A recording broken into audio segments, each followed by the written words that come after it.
I'm bringing back to order the meeting of the Sacramento City Unified School District. This is the best I've got for the moment. Yes. Can everyone hear me? Yep. Okay. All right. Item 4.0, call back to order Pledge of Allegiance. The Pledge of Allegiance will be led by Tanner Michael Bond, a senior from American Legion High School.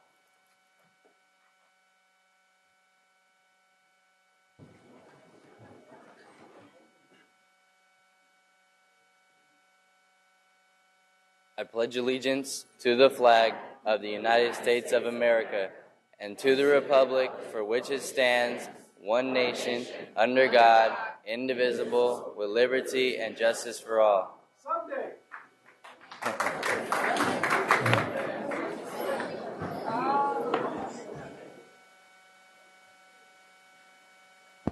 Vice President Ryan. Tanner, thank you for coming out tonight. I have to tell you, I am so proud of this young man. This is a second time we have had Tanner before the board in the last year. I first met Tanner not through the Men's Leadership Academy, but because he was one of 5 American Legion youth that decided to participate and make a difference by being a part of the NorCal AIDS cycle, cycling more than 350 miles and training intensely to raise more than $5,000 to help eradicate HIV/AIDS. So I'm very...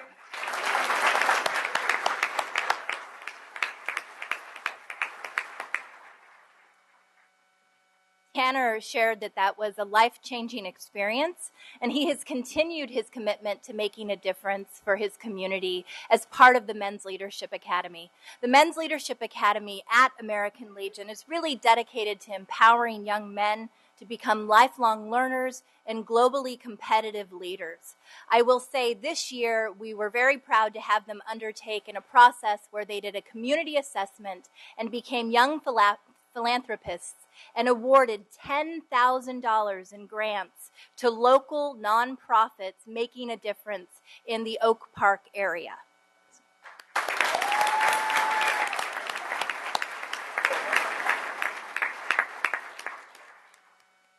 They picked out to receive these awards the Women's Wellspring Center and the Foster Youth Connect through Sacramento, $5,000 each, and will continue to work in partnership to support the core services they offer.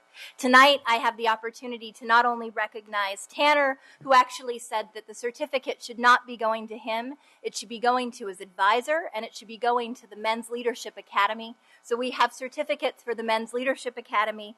We have a certificate for your outstanding teacher who has put in hundreds of hours to support your work, Pedro Garabay. And Tanner, if you would please say a few words. I don't have a speech for this, but I would like to thank Mr. Garabay. He's a great teacher, a great leader. He inspired several youth in the class. And not only did he inspire the youth in the class to become better men and leadership roles, he actually helped form several gentlemen in the class. And a lot of them are starting to form into great leaders. Thank you, Tanner. No problem. So with that...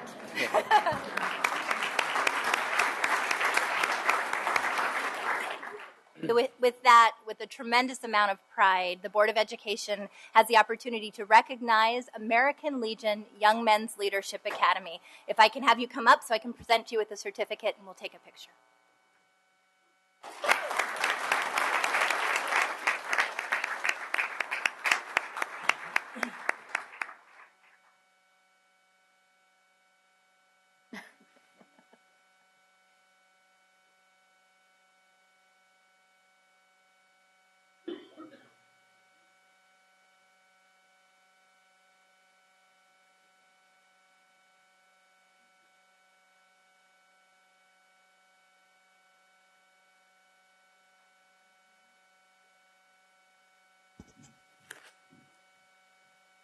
Okay. Thank you, Member Ryan.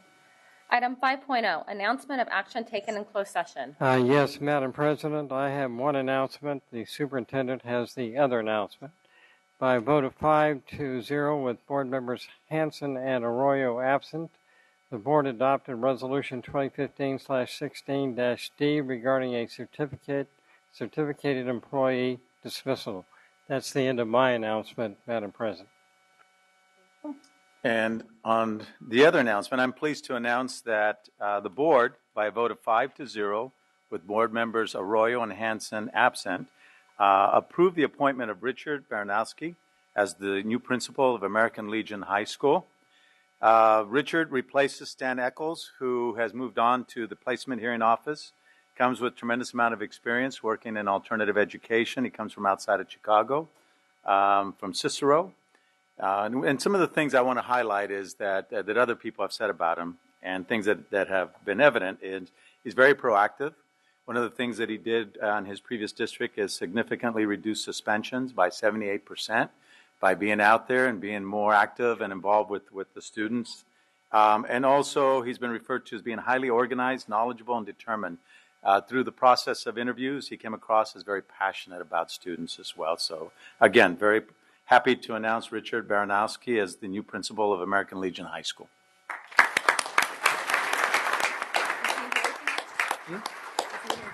You here? No, okay. Thank you, Superintendent. Okay, item 6.0, agenda adoption. And before we get into a motion to approve that, in connection with adopting the agenda, item 6.0, I move that the agenda be revised so that item 11.1, approve real estate advisory proposals for 3 sites, is changed from an action item to an information item. The motion, I'll put forth the motion, but I also would like to add that this would be brought back to the board at our next board meeting in 2 weeks. Can I get a second? Thank you. All in favor? Say aye. Oh, Member Wu. In addition to making it a conference item, I would like to leave it as a conference and action item in the event that after we hear staff's presentation, we want to take action on it. So I don't want to eliminate the opportunity to take action if we still want to. But that's my friendly amendment. Is there? Okay, I have a motion and a second to the amendment. Is there all in favor? Aye. Aye. Opposed? I'm opposed. Or 3? I think we better have a roll call vote on this one. Mr. Secretary? Do I do that? You do. Okay, roll call. Christina Pritchett. Opposed. Jay Hanson. Board Member Ryan. Support. Board Member Cochran. Opposed? Board Member Arroyo. Opposed. Board Member Rodriguez. Opposed. And Board Member Wu. Okay, I just want to circle back. Board Member Arroyo, how did you vote on that? Opposed. Okay, so that's 4-3, no. So there's not.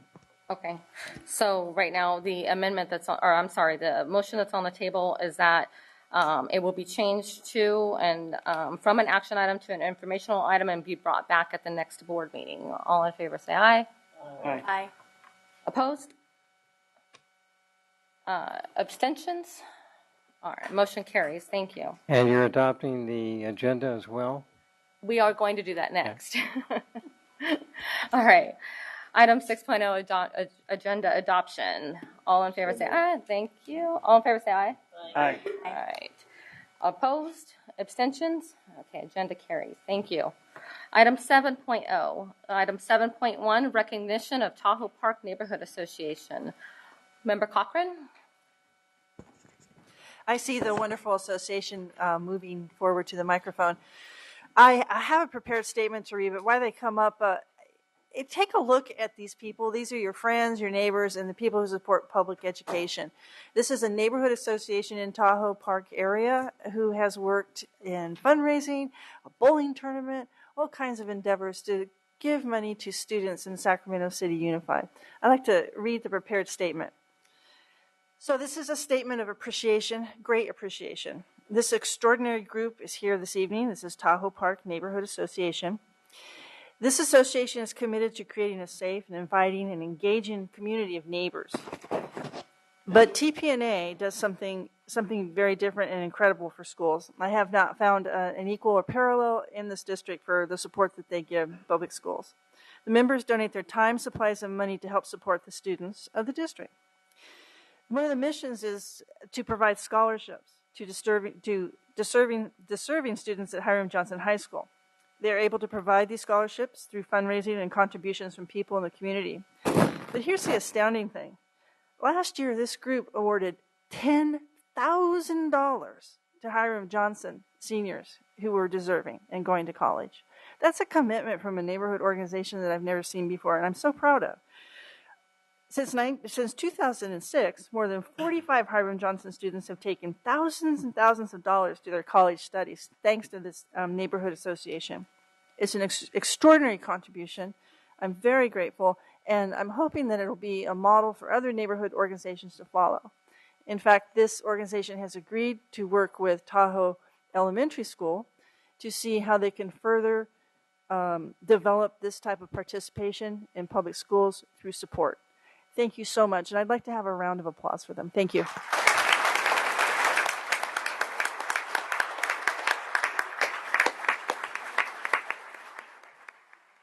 So I do have a certificate to present, but I have one of the members here who is the person who actually got the scholarship program going in 2006, and I'd like him to just briefly explain, how did you do this, and how do you keep it going? Because that's the key.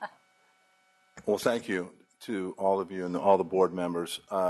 Joining me at the podium tonight here are Isaac Gonzalez, former president of Tahoe Park Neighborhood Association, Monty Stowers, board member, Terry Barron, current vice president of the Neighborhood Association, our president, Madeline Kalstein, and former vice president Ed Sanders, whose idea it actually was to start the scholarship in 2006. And if you'll indulge me for a minute, I'd like to just go back historically how this all came about. About a decade ago, when I was first elected as president of the Tahoe Park Neighborhood Association, the then vice president Ed Sanders came to me with an idea to award scholarships to deserving Hiram Johnson seniors who would be going on to four-year colleges and universities.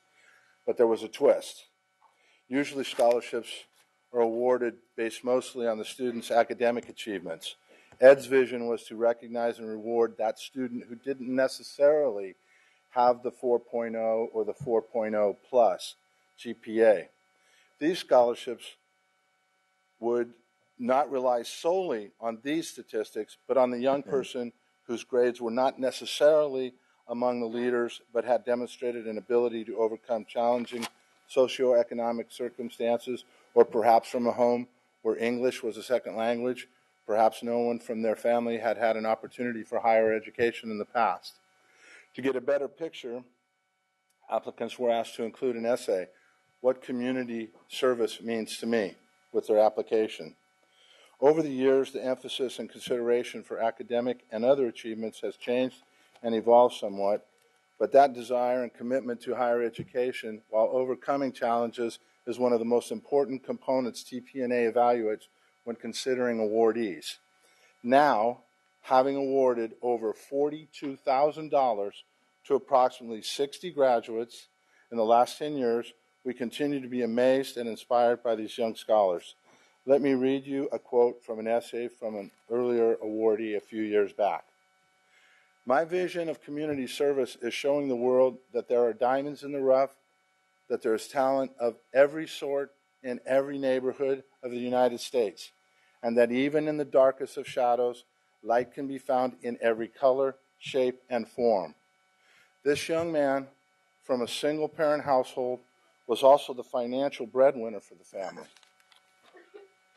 Over the years, we have enjoyed the support of local businesses, as well as former council member Kevin McCarty and current council member Eric Guetta, as well as parent and teacher associations.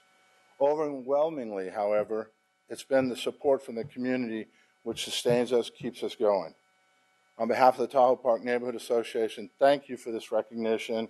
And I think, in answer to your earlier question, I think what really keeps us going is the support from the community, and your recognition tonight also adds to that, and we thank you very much.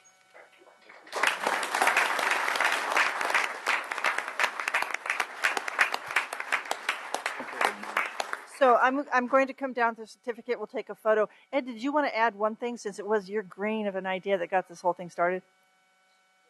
Frankly, I copied a great idea from another organization I'm in.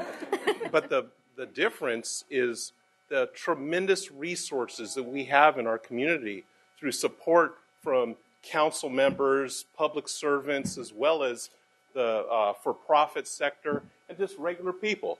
Like, working together, we get a lot accomplished.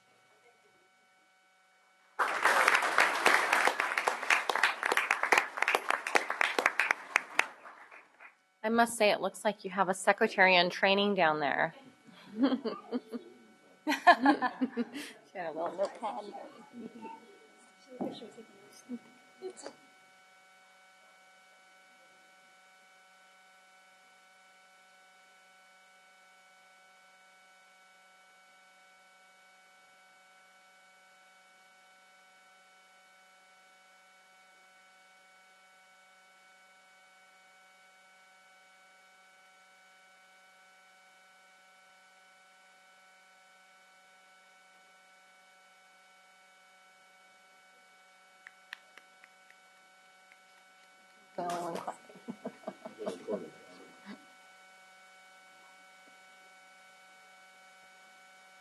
Thank you.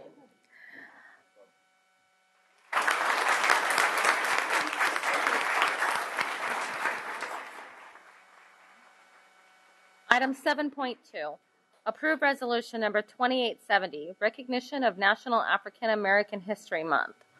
Vice President Ryan? I have the incredible honor of presenting the National African American History Month resolution tonight. A little over a year ago, many of you in this room participated in advocacy to make our ethnic studies a graduation requirement at high schools across the district. I'm very proud to say that with a tremendous amount of effort from educators and students, really hearing student voice, that in order to look forward, students needed to have a sense of their history and be able to look back. We were able to pass that historic resolution and are currently in the process of looking at implementing that in the coming years. As part of recognition of National African American History Month, there are a few things that we're hoping to do. I was last week at a Black Minds Matter conference with many of our educators in Sacramento City Unified School District, and there was a statement around inequities that are occurring. There was also a very strong statement that without a conscious effort to recognize the contributions of Black people everywhere, we are frankly squandering talent. And I will tell you, as the parent of two young individuals who are African American and Latino, recognizing their history and incorporating it into the fabric of everything we do is extremely important. I'm proud tonight to have two wonderful individuals who will be coming up to speak to this. We have an outstanding group of young people who are leading efforts in the district from Luther Burbank as part of Blacks Making a Difference. We also have Monroe Howard, who has been doing wonderful work to engage students and ensure that their voices are being heard at all levels. So if I can call them up to say a few words before reading and presenting the resolution.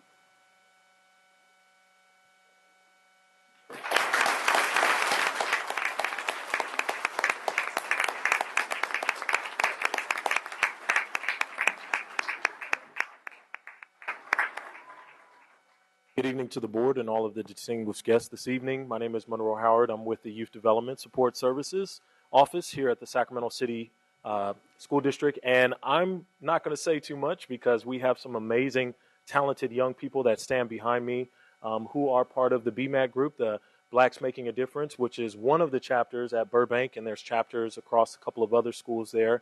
I would like to recognize Mr. Jody Johnson, who is the founder of Rock Solid Advisement. And Mr. Johnson and his entire staff work tirelessly with the young people that you see here today, not to fix them. And I want to make that clear, not to fix them, because these young people that stand here before you are not broken, but these are scholars, these are educators, these are leaders, and they engage in a way in which to unlock the wonderful potential. So with that being said, I'd like to turn it over to Mr. Jody Johnson.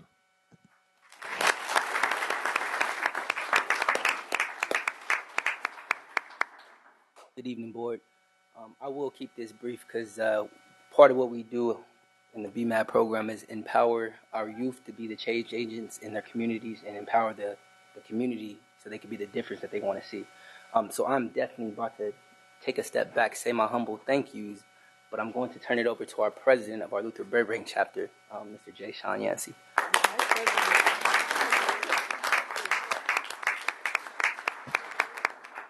How y'all doing today? Oh, that's loud. Ooh. So as the president of BMAT, we are focused to empower our community. It brings me hope and to see that there's educators gathered in one place.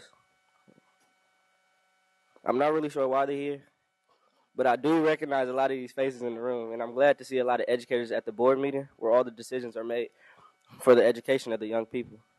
So that means they must be here for the betterment of our education.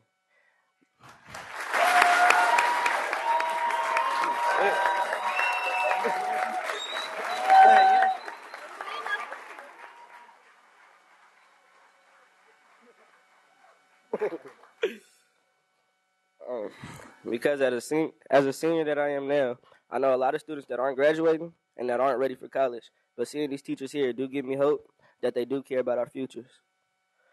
And for the board, I'd like to invite you to come see what we actually do in our community in the middle schools.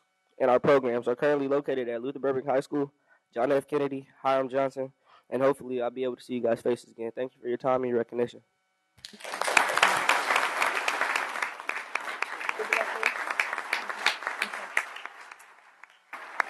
Thank you. And with that, I'm going to read the resolution. Whereas in 1976, the week-long celebration of the individuals and occasions have a significant impact on African American history in America was extended to the entire month in February. And whereas during the month of February, observances are held across the U.S. to increase public awareness of the importance of Black history and the contributions that African Americans have made towards their county, country, and the world. Whereas not only during the month of February 2016, but throughout the remainder of the year, it is important that we seek understanding of our fellow man in a peaceful and loving way. And whereas President Barack Obama proclaimed February 2016 as National African American History Month and called upon public officials, educators, librarians, and all people of the U.S. to observe this month with appropriate programs, ceremonies, and activities.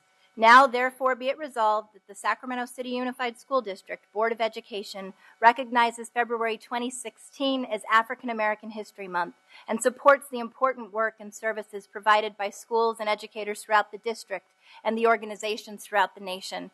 I'm very proud to present this to the educators, scholars, and leaders of our generation. And I'm going to bring this down to you.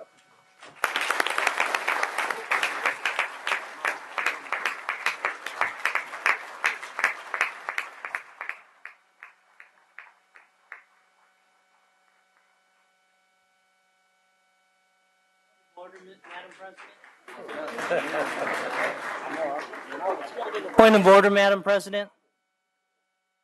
Christina, can I move for the adoption of the resolution before we take the picture?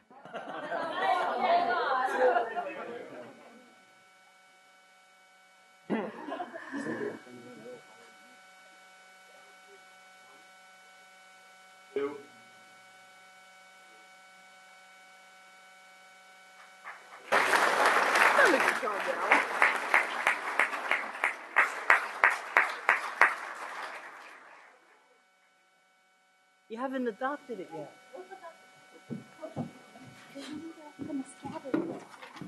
This is just 2 seconds of preliminary work. Do I have a motion to adopt the resolution? And a second. All in favor say aye. Aye. Opposed? Abstentions? Thank you. Resolution carries. I believe student member Barry has a disclaimer for us.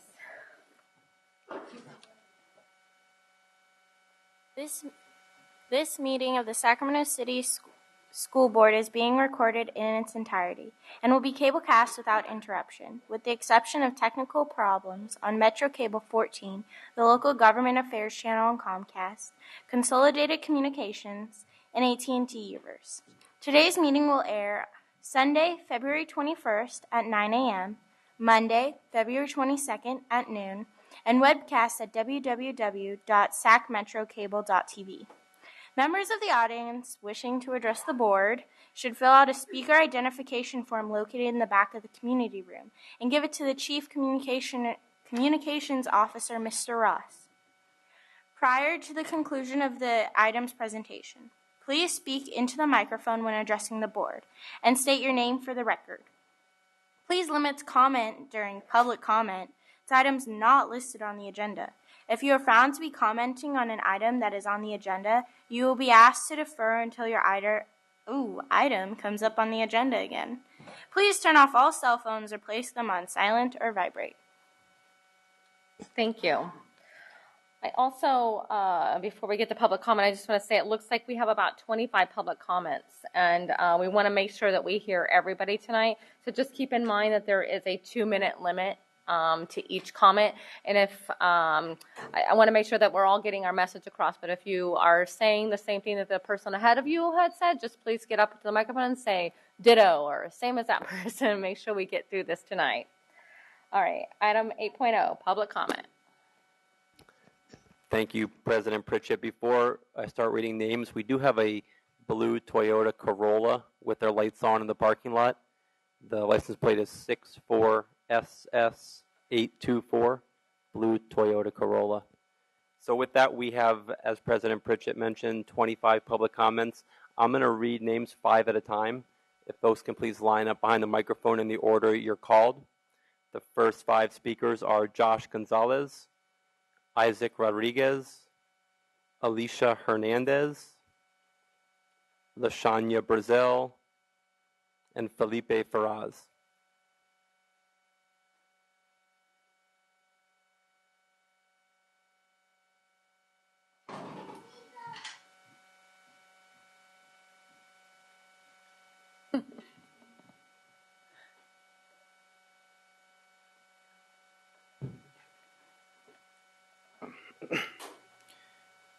Good evening, President Pritchett, members of the board, and Superintendent Banda. Thank you so much for having us speak tonight. My name is Josh Gonzalez, and with me tonight is Isaac Rodriguez. We are both seniors at Sac High and play on the varsity basketball team. As you may know, league play ended this week, and the playoff brackets were announced a little earlier today. We wanted to come tonight to invite you to come out to the boys' basketball playoffs, which will be starting as early as tomorrow. The following teams from the Sac City School District made the playoffs for boys basketball team: Kennedy in Division I, Burbank and Sac High in Division II, Harlem Johnson in Division III, West Campus in Division IV, and we will email you a schedule for what each team plays their first game.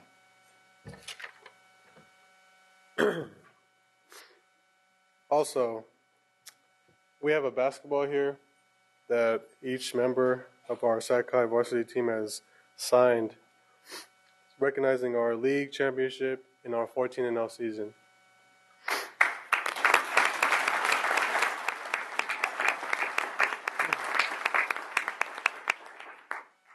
We would like to present this commemorative basketball to board member Jesse Ryan, who represents Oak Park at Sac High. Aww.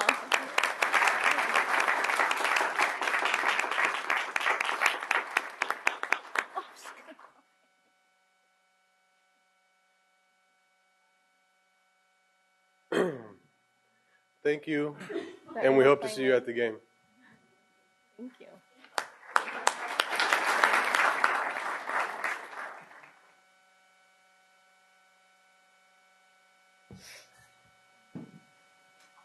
Good evening, President Pritchett, members of the board, and Superintendent Banda. Thank you so much for having me speak tonight, and I want to congratulate the Sac High boys team on winning their Metro League title. My name is Alicia Hernandez. I am a senior at Sac High, where I have played on the varsity basketball team for all 4 years of high school.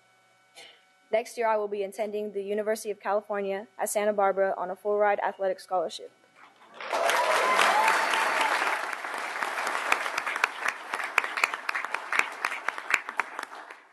As the boys just mentioned, the playoff brackets for basketball were just announced a little earlier today. We wanted to come tonight to invite you to come out for the girls' basketball playoffs, which will be starting as early as tomorrow. The following teams from the Sac City School District made the playoffs for girls' basketball: McClatchy in Division I, Sac High, Sac High and Kennedy in Division II, Rosemont in Division III, and West Campus in Division IV.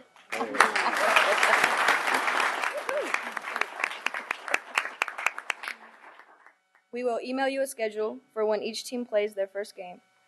Also, I have a basketball that has been signed by all members of the Sac High girls basketball team, recognizing our league co-championship with McClatchy and our 13-1 season. I would like to present this commemorative basketball to Superintendent Jose Banda on behalf of our Sac High team and coaches. Aww.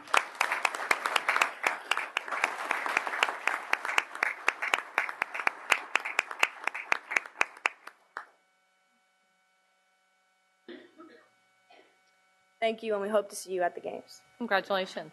Thank you.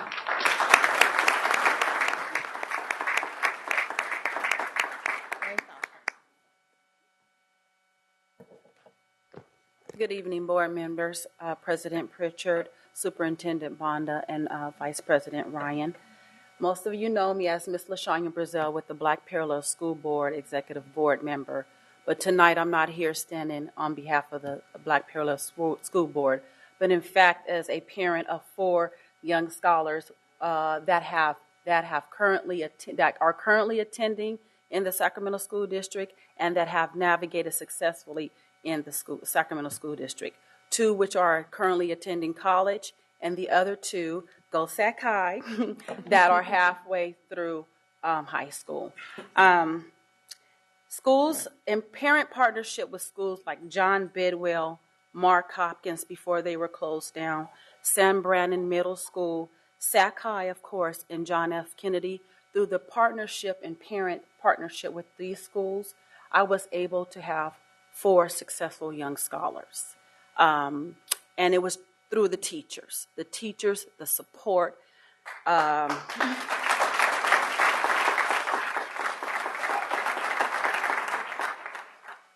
That are very much deserving of a competitive wave package. I heard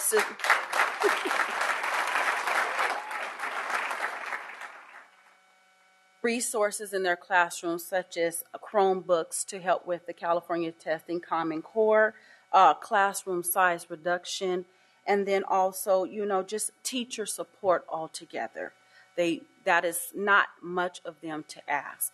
I heard Superintendent Mondo a couple of weeks ago giving his report that he had planned on offering some of these things, and they're in the package within a couple of years.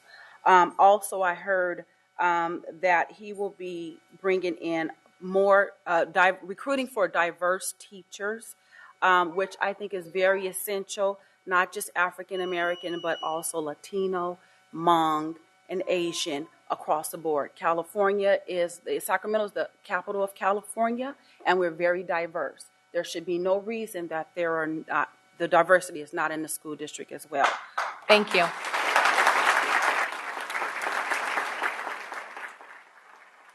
So with that being said and done, I do thank you, and I hope that you do support our teachers. Thank you.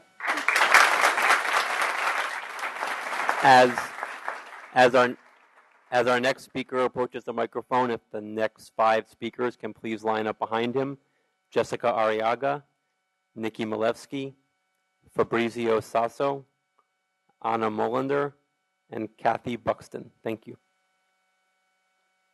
Good evening, President Pritchett, Superintendent Banda, and members of the board. My name is Luis Felipe Ferraz. I teach at Alice Burney Waldorf School. And I'm speaking on behalf of all these passionate teachers behind me. I wanted to say, first of all, that I believe that teaching is a calling. And I believe that when we go home, even though people might say, don't take your work home, it's impossible. It doesn't matter if you take books home with you to prepare for the next day. You don't leave your children. And my children in specific, because I teach first grade through 8th grade, I follow them along the 8 years. I left Natomas. In 2009, I was Teacher of the Year there, decided to take a pay cut to come to Sac City. And the reason was because Sac City has done something marvelous in offering a program like we have at our school. So I made a decision that that was the right thing for me to do because I believe that to me is a mission. I studied child development and I read for 15 years every book in neuroeducation. Neuroeducation talks about relationship. It talks about quality of teachers as the main predictors of success. And I believe that we deserve that raise. So I'd like to say thank you to you for your consideration. Thank you. Thank you.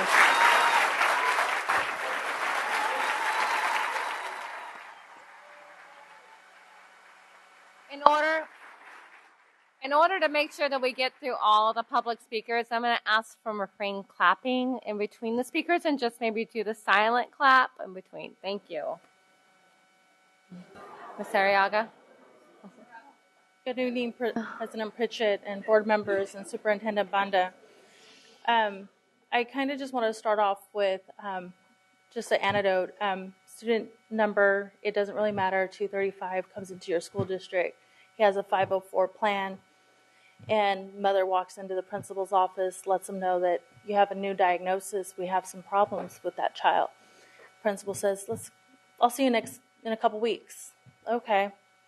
So she goes in a couple weeks later and says, well, I need an SE7 form, and I need a note from his doctor with a new diagnosis. Who's that child? That's my son. He's not a number. He's not a statistic. He's not a minority. He's a child. He's a child of a parent that is trying to deal with medical conditions. And who does the school burden with? What needs does he need in school?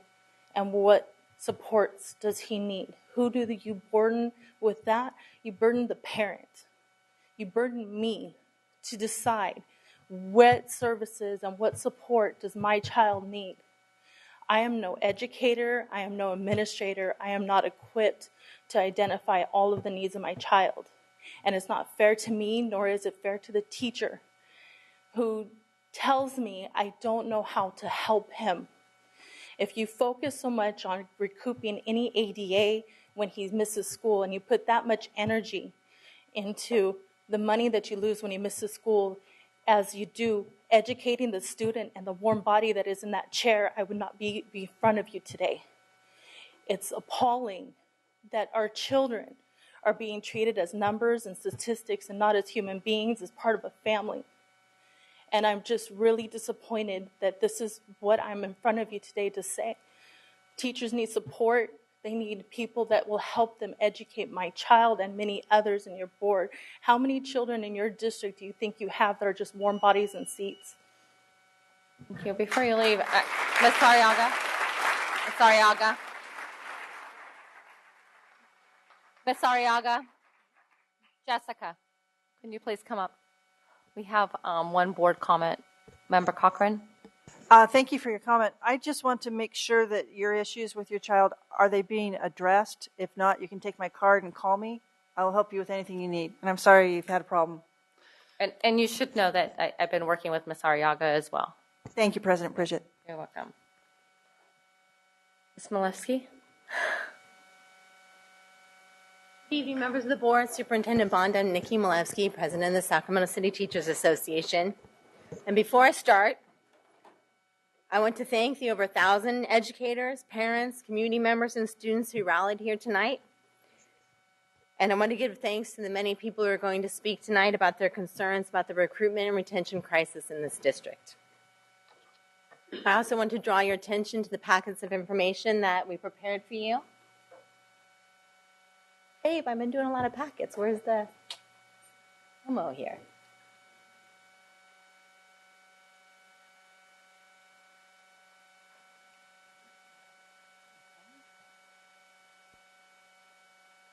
All right, so over the last 3 years, the Sacramento City School District has seen an incredible increase in ongoing revenue, $67 million more, with another $17 million on the way for next year. Of the 13 districts in the Sacramento County, we are second out of those 13 in our number of student enrollment. We are first out of that 13 in our pace rate for a superintendent. We are first, again, out of those 13 for the percentage of the district budget spent on administrators. The amount the district spent on outside consultants ranked second out of those 13. $12.8 million. Only Twin Rivers at $12.9 million beat us. The amount in our reserve budget ranks second out of those 13. But when you look at the average teacher's salary, we are 12th out of those 13. Ahead only of River Please Delta refrain Unified. so she can get through her minutes. Thank you. A tiny rural district. When you look at our salary over the last 2 years compared to the superintendents, we've seen a 3% increase. The superintendent has seen an 18% increase.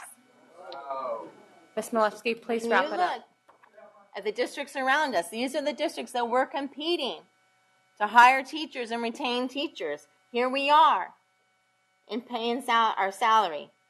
Here's San Juan, El Grove, Folsom Cordova. There is a difference from $10,000 to $19,000, 16 to 31% higher than Sac City. Teachers are paid.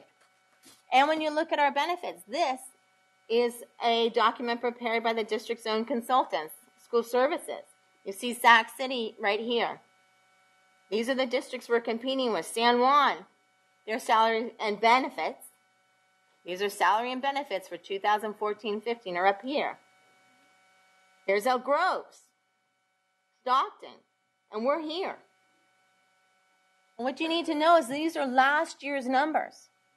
This is where we stand with a 1% increase to it. But the people we're competing with in other districts, San Juan, a 3.5% increase this year. Stockton, a 5.5%. Twin Rivers, a 5%. El Grove, 3.5%. Folsom Cordova, 5%. The district priorities. We have teachers increased over time, 2%. Administrators, 32% increase in administrators. There's a ratio of one administrator to 8 teachers. Can you please wrap it up? How can we do that? I need quiet in the boardroom, please. How can the board do this? When our ratio of school psychologists to students is 1 school psychologist to 2,000 students. How can we have 1 administrator to 8 teachers? And here's the documentation from your own budget to prove it. This is not backfilling administrator positions. This is 190 administrators last year to 244 administrators this year. Here's documentation of $425 an hour for consultants.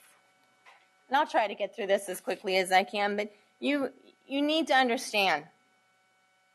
Without having seen these numbers, teachers implicitly understand that the district priorities are out of whack.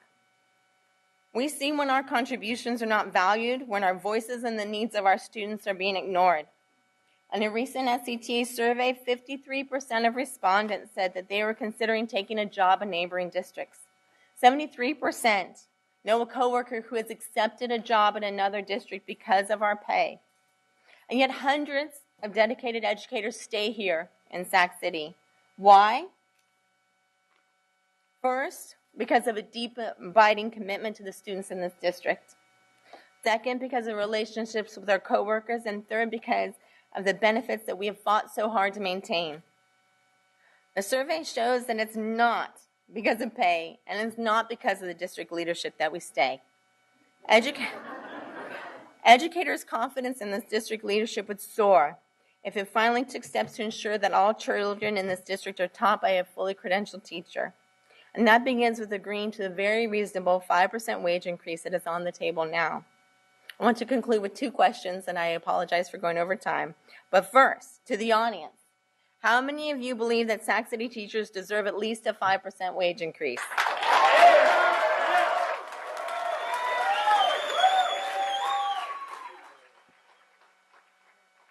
And to you, members of the board, are you willing to provide the leadership required to avoid this impending crisis?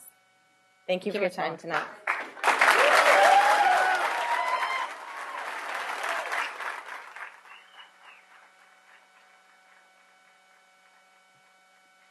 Good evening, Madam President and members of the board. My name is Fabrizio Sasso. I'm the Executive Director of the Sacramento Central Labor Council. We represent over 100 unions, including SCTA, and 170,000 union members, including all the teachers that are in this room tonight.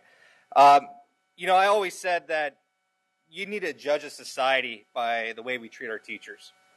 That they're the middle class.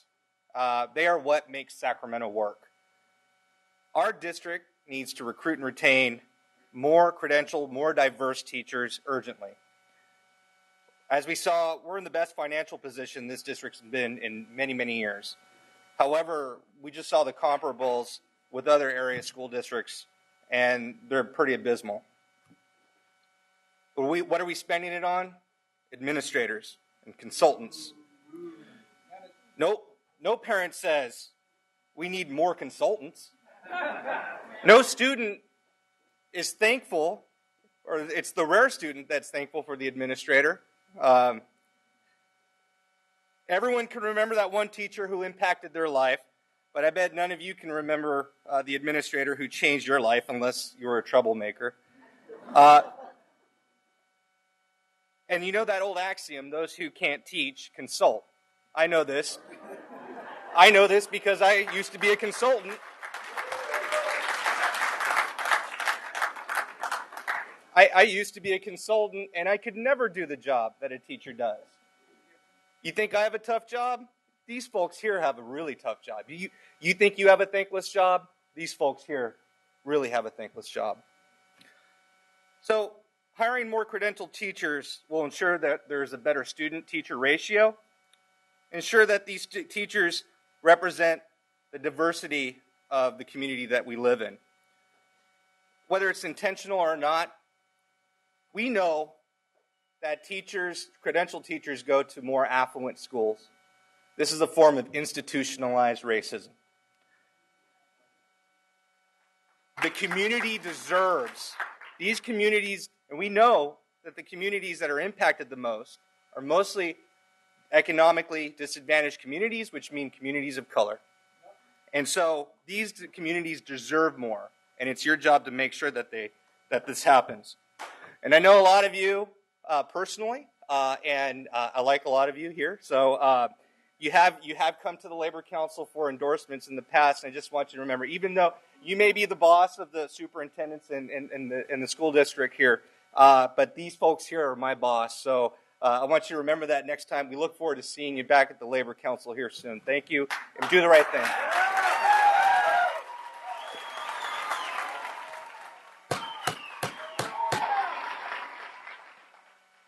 Ms. Molander, hold on. Hold on. Look, I don't want to be the bad guy up here, but we've got a large agenda to get through, and I'm just asking to please refrain from your applause in between.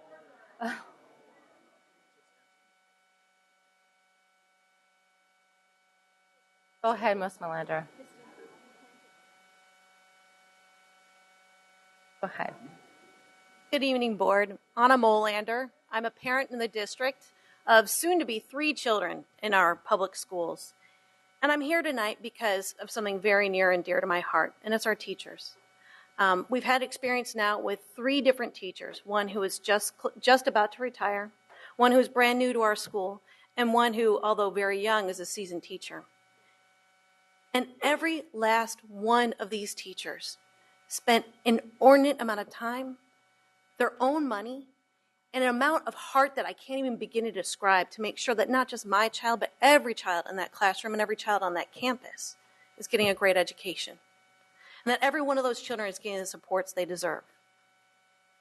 I believe deeply in our community, and I believe deeply in public schools and what public schools bring to our community. They bring an immeasurable amount of joy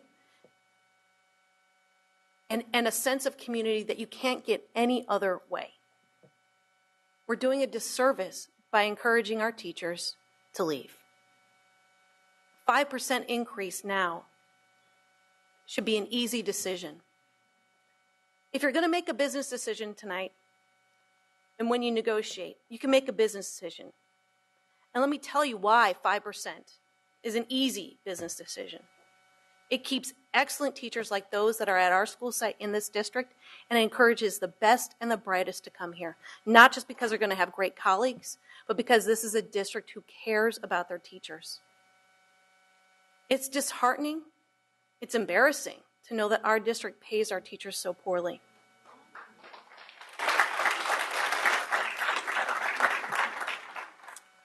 I believe in our district more than that, and I hope you do too. Please show us you believe in our district by showing the heart and making sure that these teachers are paid what they are deserved. I encourage you to give them at least a 5% increase. Thank you very much. As our next speaker approaches the microphone, if the next 5 speakers can please line up. Victoria Carr, Cheshua Beckett, Shayna Just, Sandy Allen, and Hassan McWhorter. Thank you. Good evening. My name is Kathy Buxton. I've been in the Sacramento Unified School District for approximately 19 years, as starting out as a sub and then becoming a credentialed teacher and moving on through the process. I've had the opportunity to be at many school sites and observe, and I have found that in our district we have an extremely high caliber of committed and caring teachers. I've been very impressed as I go to each school site that the amount of caring, the amount of time spent, and the excellent caliber of the teachers. Superintendents have come and gone in this district. Consultants and curriculum have come and gone. Funding's mostly gone.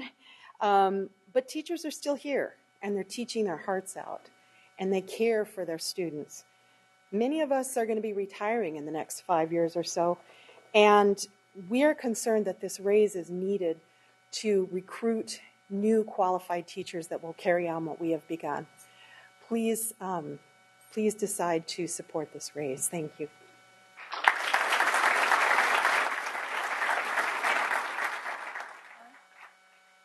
My name is Victoria Carr. Thank you for allowing me to speak today.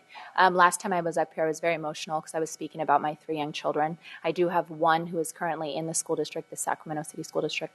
And so not only as a teacher, but as a parent, this is very important to me that he has qualified teachers to do the job.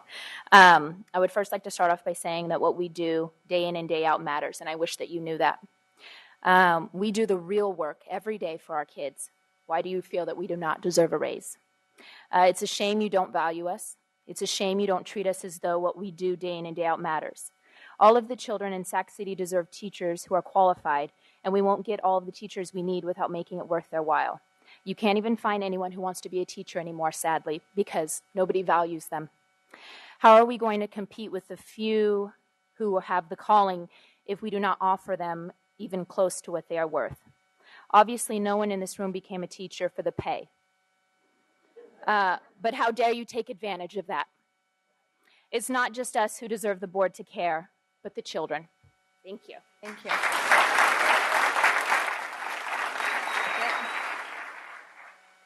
Hello again, and thank you all. My name is Cheshua Beckett. My husband and I are both teachers at Rosemont High School and parents of children in this district, a district I truly love. I am here to reiterate that I am very concerned with the district's ability to retain and recruit teachers. In regard to retention, I have spoken with more of my colleagues across the district, and many are looking to leave and work for other districts around us. Our district has not really had to worry about retention because during the years of constant pink slipping, Nobody felt safe leaving because of the last hired, first fired reality. We are in a different position now. Teachers within our district are going to be able to go to other districts and be paid more.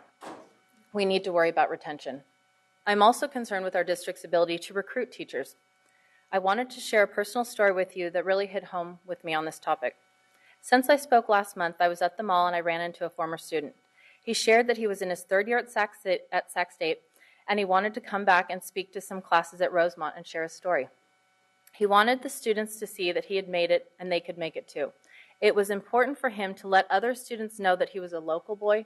He went to Golden Empire, Einstein, and Rosemont, and now he's really close to graduating from college. He wants to become a teacher, and I asked him, do you want to come back and teach at Rosemont? He kind of got a sheepish grin on his face and said, no offense, Mrs. Beckett, but I've looked at Elk Grove's pay scale, and I'd rather work there.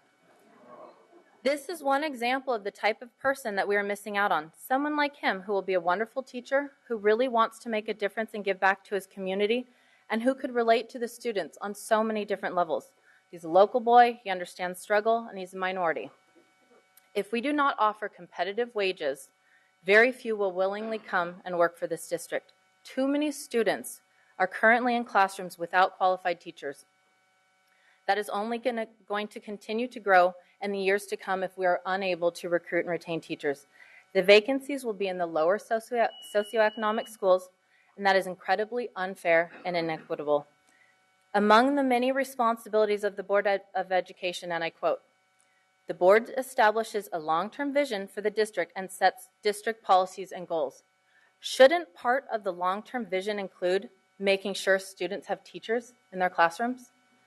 Shouldn't a goal be to make sure you are providing equitable educational opportunities to all of the students of this district? Thank you. Thank you.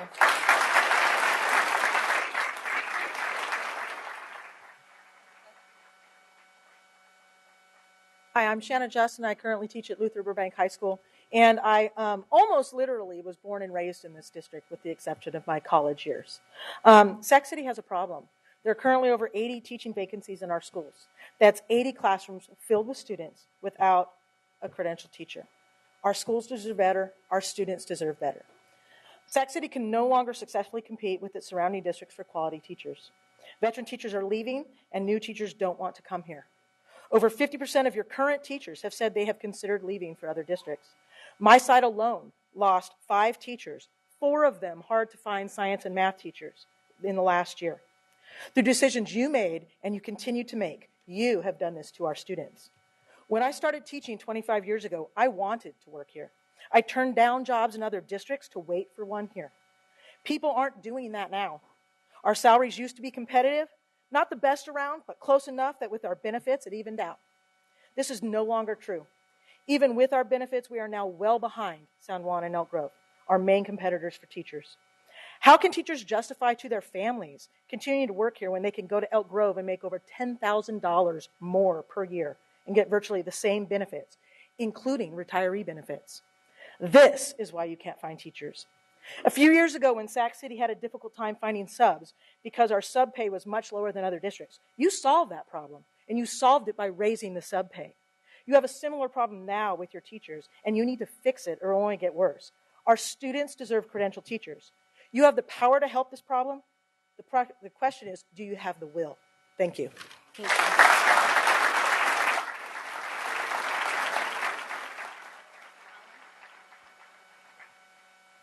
My name is Hassan McWhorter, and I stand here as a teacher from the Met High School, community member, and a parent of a kid from McClatchy. As I stand here, I look at least 3 of the people that I've had some type of interaction with. Gustavo, my student was interned in your office. Diana, my son swam for Parkway, and we've talked. And Jesse, I met somebody at Oak Chan Elementary that said that they knew you. So as I stand here, I think about and I pondered what's happening in the month of February. No, not Black History Month. But last Monday, or 2 Sundays ago, was a Super Bowl. This Monday was the Grammys. Kendrick Lamar, one of my homeboys from Compton, California, won 5 Grammy Awards. And today on the marquee at Centennial High School, which is a rival to Compton High School, they had a monument to him to talk about the great things that he accomplished. And then this Sunday are the Oscars. When we look at all three of those events, we'll have millions and millions of people viewing. I don't care who wins the Super Bowl. I don't care who wins a Grammy Award. I don't care who wins an Oscar Award. They all had teachers that influenced their lives. So I'm asking you today that those people make millions and millions and millions of dollars for running footballs, playing actors, and making music. And I have to stand here as a teacher that have influenced them to do those things and beg for 5%.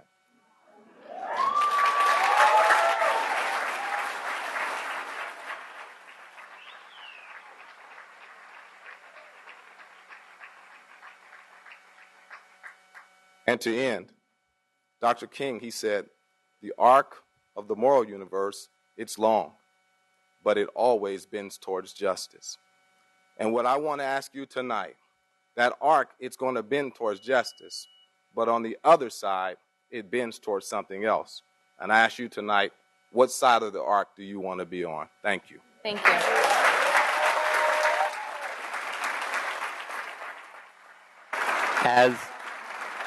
As our next speaker approaches, can our next 5 speakers please line up? Sandy Olson, Debbie Watson, Alice Mercer, Robin Durfee, and Renee Michael. Thank you.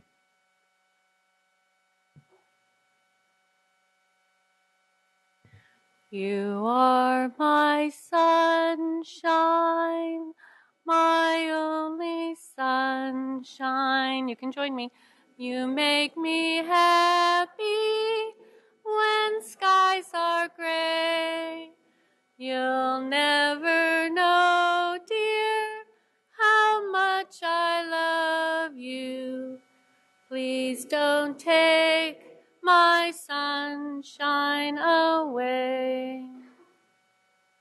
You probably learned that song from someone who loved you. We all love our children. I've been teaching just about 30 years in this district. This is the first time I've ever spoke to the board. This is my second year as a SCTA rep, and I'm appalled at what goes on.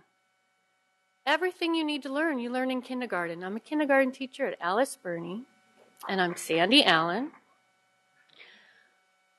We have a very fortunate school. Our parents are very supportive of everything we do. But in all of my years of experience, the best schools have a great relationship with their leadership. The principal and the teachers work together.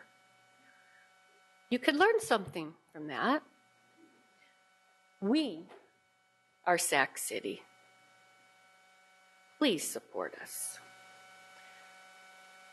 And don't take our sunshine away. Thank you, Ms. Allen.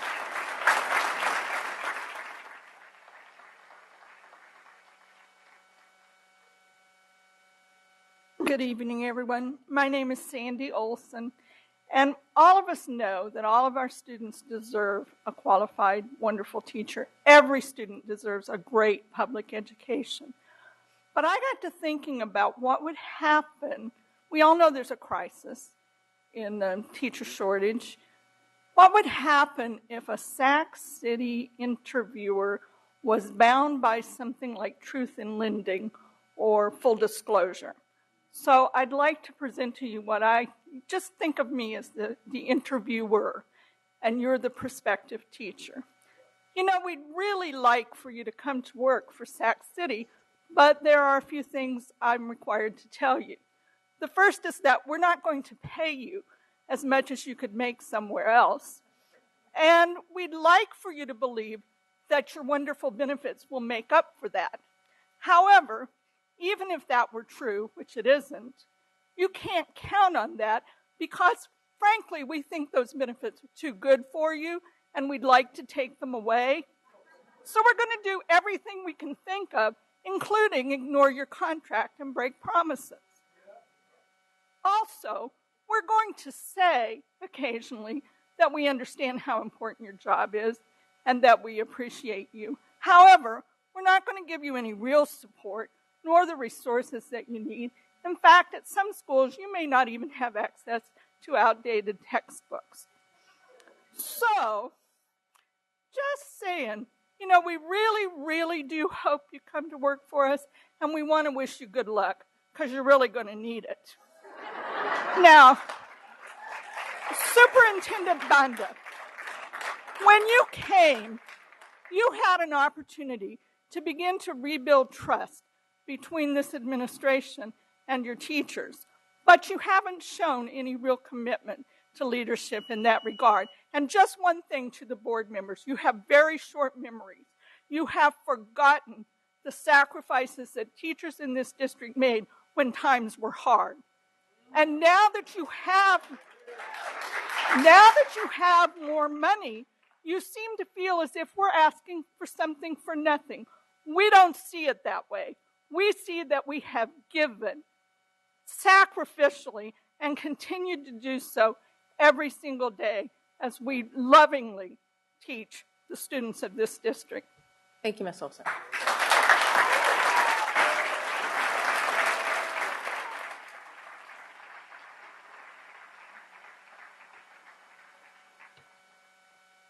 Good evening, and thank you, Superintendent Banda and board members, for giving me an opportunity to speak tonight.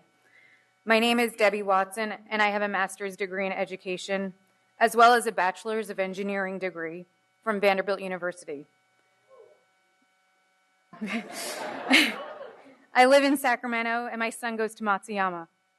I currently teach math and a CTE engineering course at Rosemont High School. Teaching is my second career. I left engineering at the downturn in the economy and wanted to stay active in my community of residents. I've always wanted to teach, and education in the public school system made the most sense to me. I believe in order to keep me at SCUSD, we must be competitive with the neighboring districts on all fronts: community, education, and loyalty. As a female math and CTE teacher, I am a highly qualified teacher that is considered unique to this district and is a rarity to all districts. To keep a teacher like me in this school district means to offer a competitive salary that will set SCUSD apart from the other districts, which in turn will attract more teachers like me.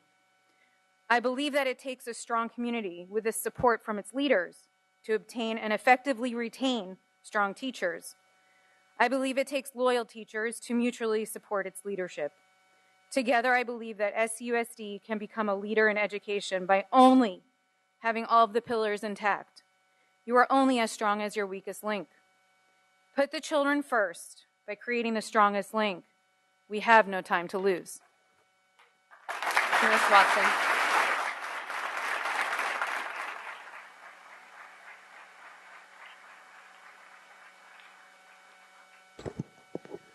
Hello, my name is Alice Mercer, and I've been a teacher in the district for about 15 years here.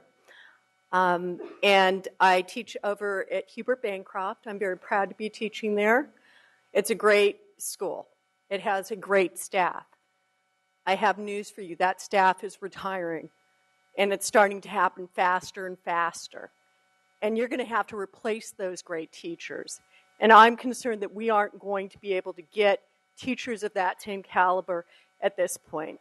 I'm concerned about retaining teachers like myself. Unfortunately, due to some family problems, I'm now the sole support over my family. And now I have to go over and balance as the economy improves, whether or not I can continue to go over and have my family exist over on this salary.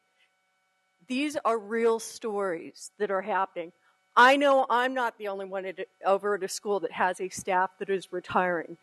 You need to think about how your actions are impacting the ability of the district to go over and deal with this, because it's starting as a crisis and it's only going to get worse. You have it in your power to make the right choice. Make the choice to make this a district that people want to work at and can continue to work at. and will be committed to the district, but you can't ask us to continue to sacrifice like this. Thank you. Thank you.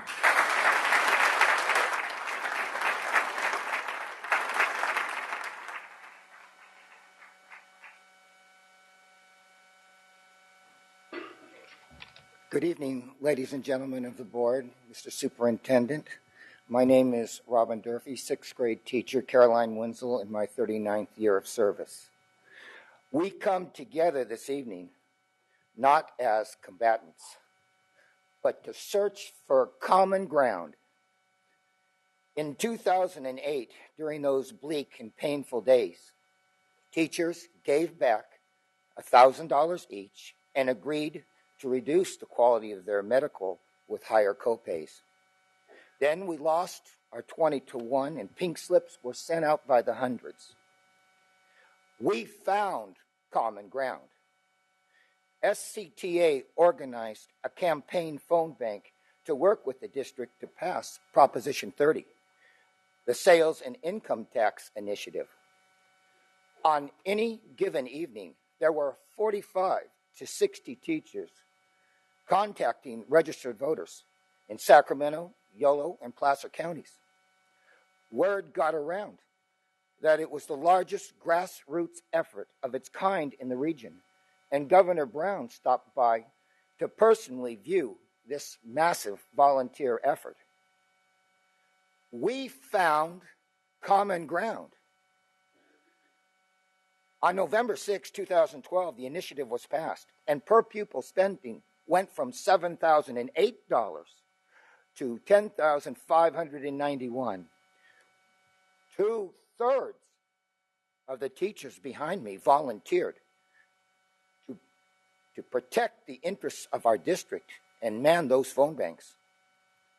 If we are to remain competitive with San Juan and Elk Grove in hiring, it would be prudent to raise the beginning salary by $1,400 to even the playing field.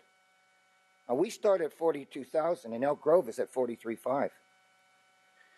Elk Grove reaches $91,000 after 19 years, and Sacramento City is at $88,000 after 26 years.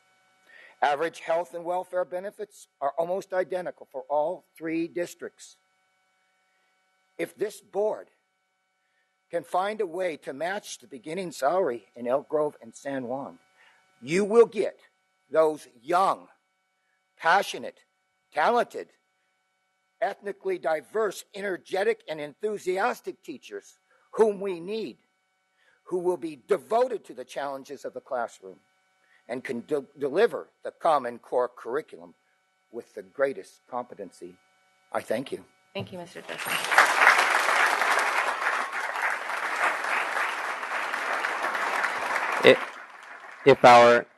We have 5 more speakers on this topic. If they can please line up behind the microphone. Jenny Thomas, Sean Sato, Aaron Duarte, Harold Fong, and Priya Jaggi.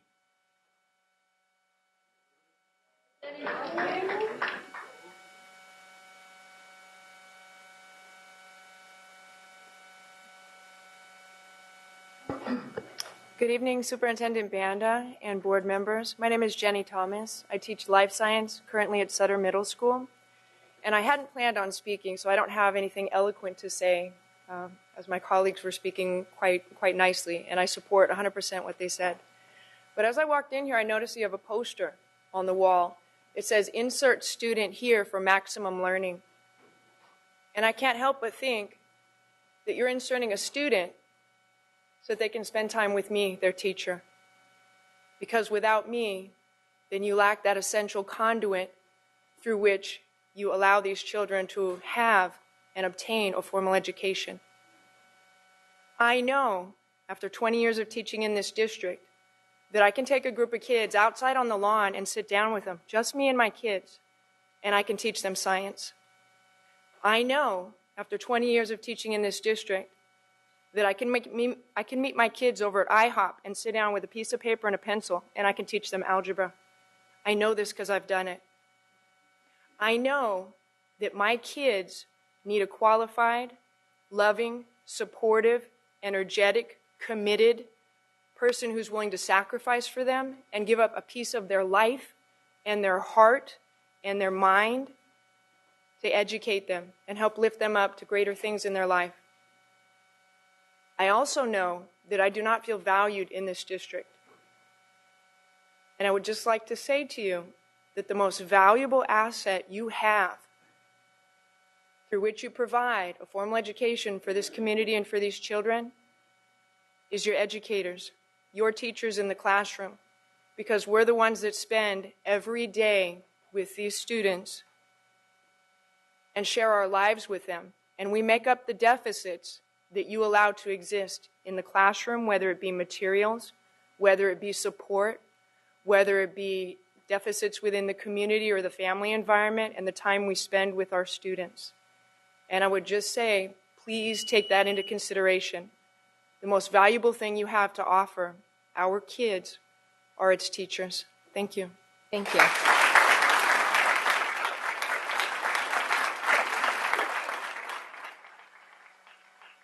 Hello, my name is Jean Sato. I'm currently a first grade teacher at Golden Empire School. I have a question for the board. When you have an excess of tens of millions of dollars, why do I sit at a staff meeting and discuss a cut of $40,000? Why are our intervention specialists on the block? Why is my librarian on the block? Why is tutoring questioned now? These are things that I can sit across from a parent with a child with needs and say, we have an intervention person to pull your child 2 hours every week. I'm not going to be able to say that anymore. I work with your child 2 hours every week after school. I won't be able to say that anymore. The money that the district has needs to go to the teachers and to the students, first and foremost. Retaining teachers. I've been that teacher supporting 2 other colleagues that are revolving substitutes in another classroom. It's hard. I watch the heartbreak of the kids as the subs come and go every day, as subs leave because the kids are out of control, they don't have consistency. I have been that consistent force for 96 grade students. You need to think about the retention of our teachers. You need to think about the recruitment of good, young, energetic teachers. These kids that are coming out of school have so many great ideas. They've been trained in Common Core. That's what they're learning in college right now. We need that as seasoned teachers. We need their energy, but they're not coming here. You need to think about those 3 R's. Recruitment, how are you going to get them here? Retain, how are you going to retain them? And respect to those students in our classrooms and to the teachers who teach them every day. Thank you. Thank you.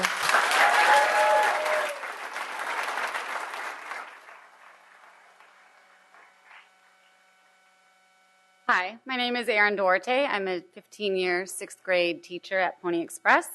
Some of my former teachers are in this room right now. My children are Sac City students. My grandfather got into frequent trouble with Genevieve Didion's son. My great-grandmother played golf with Fern Bacon.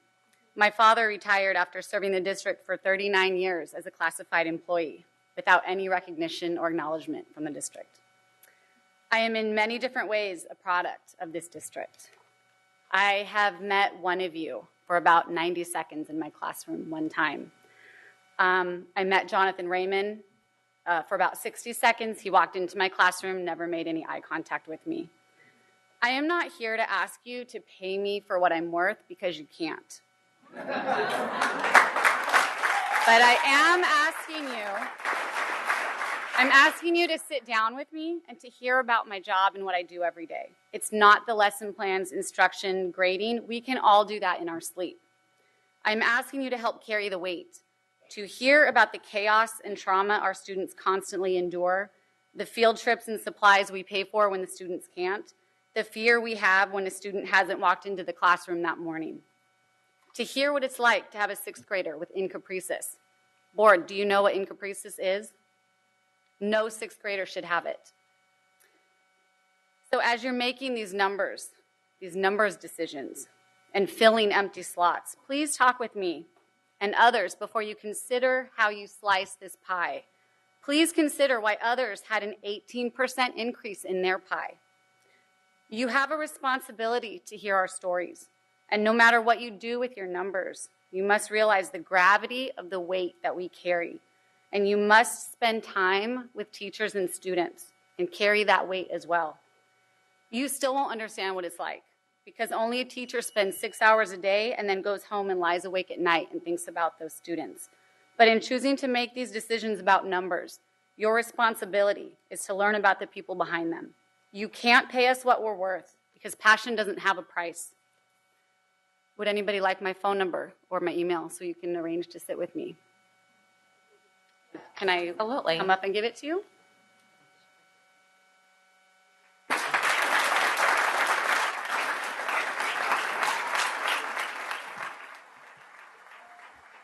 You can go ahead. Good evening. I'm Harold Fong, and President, Superintendent, trustees, parents and teachers and students in the audience.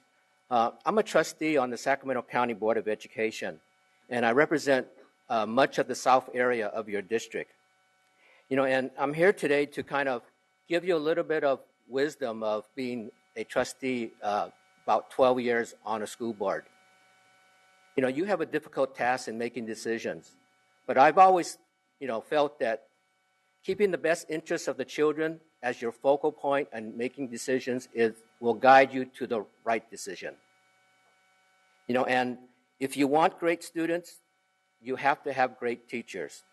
Recruiting the best teachers, retaining the best teachers, offering a competitive salary and benefits is one of the elements of retaining and recruiting the best and the brightest. And that's what I'm offering, the little bit of advice to you. You can't have great students if you don't keep and retain your great teachers here. And on one final note, I was told that the County Board of Education had given you a letter saying that the County Board supports keeping a cap on the benefits of teachers. I'm not aware of that letter going out from our County Board of Education.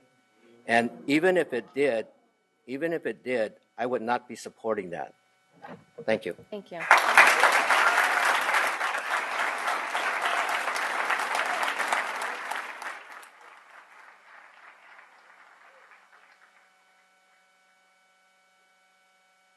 My name is Priya, and I'm a first-year teacher at the Met Sacramento High School. While this is my first year teaching as a credentialed teacher, I have taught English overseas for 2 years, and I have worked with youth since I was 16. I am 27 now. I live for teaching. All I know how to do is help kids learn and realize their own potential and support them in achieving their goals and dreams. I was offered jobs teaching in Lodi and in Woodland, which paid significantly more. But my heart was set at teaching at Sac City, particularly the Met, because I live in this community. And it's important to me that I'm working and teaching kids in my direct community. I've never had a job where I haven't worked in my own community. I'm also newly engaged, and I'm looking forward to getting married and one day having a family. My fiance is also a teacher, and as much as all of this is exciting, with our salaries combined, the prospect of supporting a family of just one is simply unrealistic. I don't know how these seasoned teachers behind me can do it and have supported families for as long as they have on our salary. Like mentioned earlier, most of what we do on a daily basis is not lesson planning or grading or reflecting on our teaching practices, but calling parents and supporting them to help their child academically, because our kids are going through the things at home. Parents are getting divorced. Maybe their father is a drunk. They're going through real things that I have to deal with on a daily basis. Other things I do are putting out mini high school fires and supporting my students in social and emotional well-being, connecting them to the Connect Center since we can't afford a school psychologist to help my students cope with depression, anxiety, and other issues that most of our youth suffer from. To say we work hard is an understatement. We put our heart and soul into what we do, not because we get paid well, but because this is our calling. I just asked for this raise because I have student debt, because I have to pay car insurance, and maybe reward myself in the little ways because I have not only work hard now, but I've worked hard to put myself through my teaching credential program, earn straight A's, and I would like to go get a master's, but looking at your salary schedule, it doesn't seem like a reason why, because there's no movement up on the pay scale. So for that, I hope you would consider giving us our raise. Thank you. Thank you.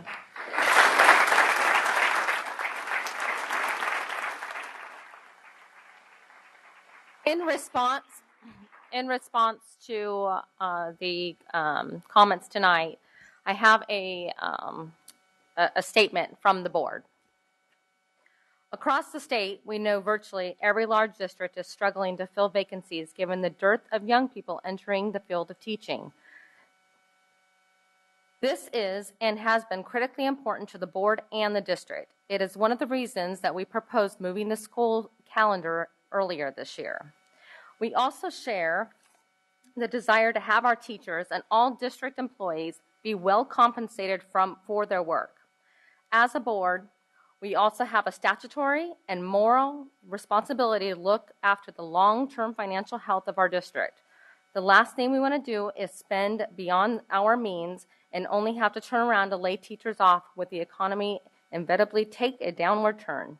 We must also make responsible decisions to protect and to protect our ability to fulfill the promise of lifetime benefits, and we have already made two current and formal teachers. I know these discussions can be difficult, but it is our hope that the two sides that will come together and thoughtfully and responsibly consider all options in an effort to make the best decision for teachers and students for the future. That being said, I believe that we are finished with public comment, and we are going to take a 5-minute recess.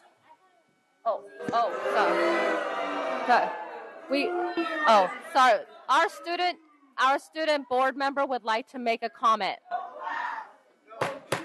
Our student board member would like to make a comment.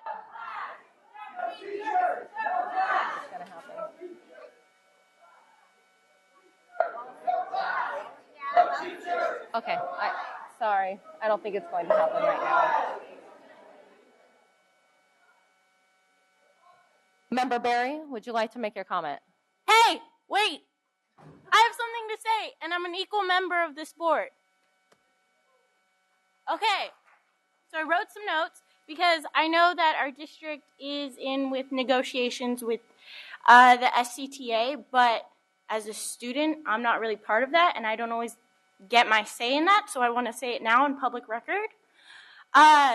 So as I've said before, I come from a family of teachers, so yes, I'm biased, but every single person in this room and on this board is biased in some way. In my economics class this year, my first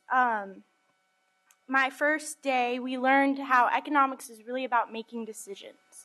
And you make those decisions based on what you value, whether you're a district or a government or your own person. And so whatever we value, that's what we're going to put money towards. And the argument can be made that we put money towards benefits because we do have amazing benefits. I know my mom receives them, so I receive them. But we talk in this district a lot, and I've heard other board members say it, how we want to be a destination school district. I've heard those words come out of their mouth.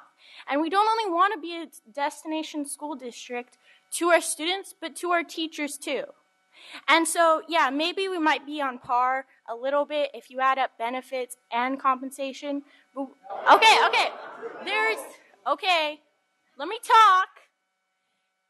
But we want to be above that. And like the last woman said, that you can't pay teachers enough. And I know, because I know how much hard work goes into teaching. And I don't think anyone on this board really does until you're in that classroom, until you have to deal with those 35 students and every single one of their problems, and you're there before school, during lunch, after school. And one thing that really alarmed me, I want to say, now I know this is about pay, but it's the fact that, okay, where'd it go? On the survey, that even though it says a lower reason for why teachers chose to stay was the district's leadership. I feel like that's a bigger problem than pay, because the district's leadership is what dives down to all the other leadership. That should be one of our main concerns. And another problem I have is I know that people don't like being told that they do things wrong, or that maybe not everyone gets the facts right and people get angry about what's being said. But one thing I've learned is, so I'm going to use an example.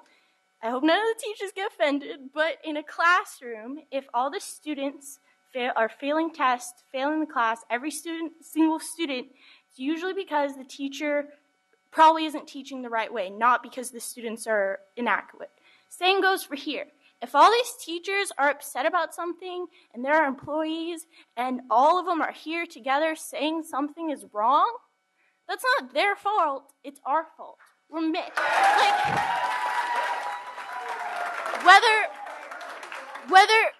whether maybe we are like, whether we are valuing them with compensation or benefits, we're not making them feel like they're valued. And that's the point. It's not always about, like, I know you want an increase in pay, I get that, but it's not always just about the numbers. It's about making them feel wanted. And that's the whole point. And yeah, that's it. Thank you, Student Member Berry. 5-minute recess. All right, we're calling this meeting back to order.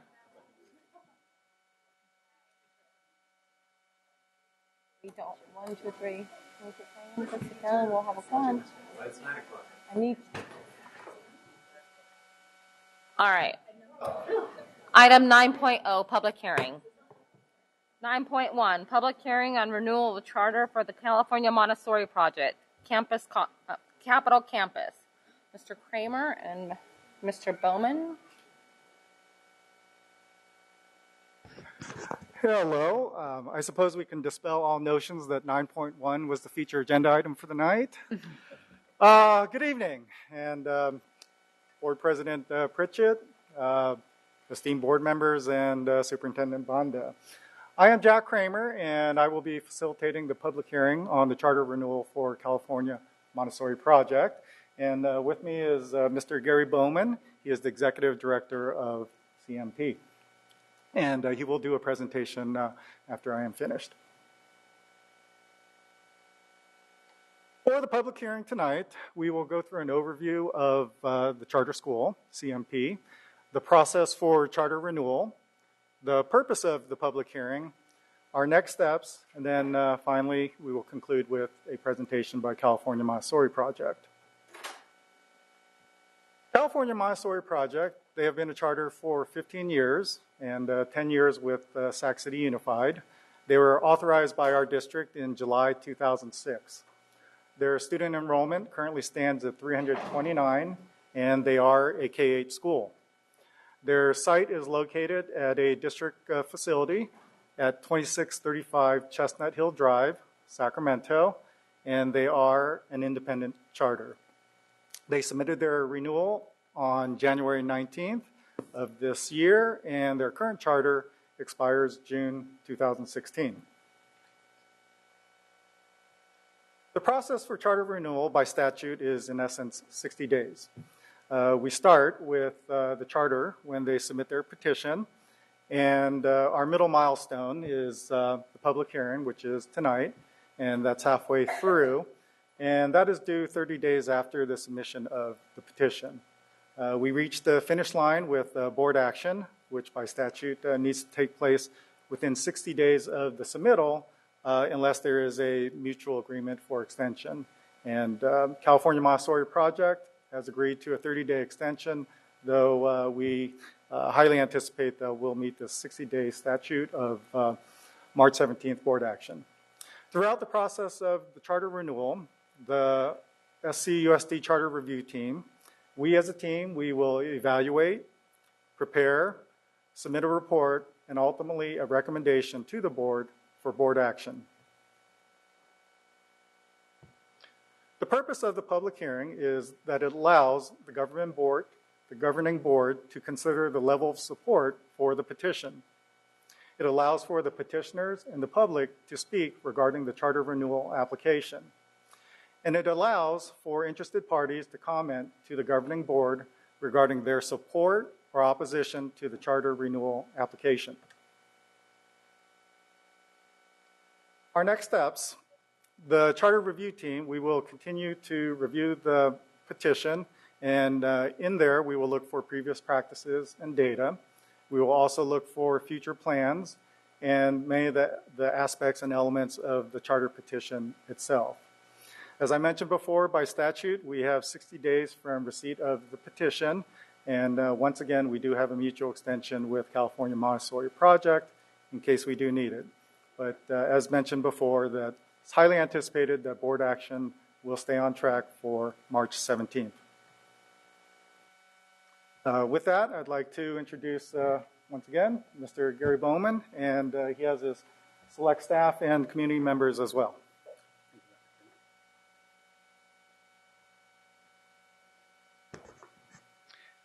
Thank you, President Pritchett, members of the board, Superintendent Banda, for granting CMP the opportunity to share a few thoughts as you consider renewing the charter for California Montessori Project Capital Campus. During the next 7 minutes, members of our CMP learning community will share why CMP is an important part of our lives. First, a short history. In 1992, the California State Legislature passed the Charter School Act, creating the vehicle for parents and educators to collaborate on innovative educational opportunities for children throughout the state of California. The intent of the legislation includes the following elements: improve pupil learning, encourage the use of innovative teaching methods, create new professional opportunities for teachers, provide parents and pupils with expanded choices in education within the public school system, and show accountability in meeting measurable pupil outcomes. As I turn over the lectern to my staff, I would like to come up and offer some gifts to you, and I'll introduce my principal at Capitol Campus, Bernie Evangelista. Superintendent Banda, Madam President, board members, good evening. My name is Bernie Evangelista, principal of the CMP Capitol Campus.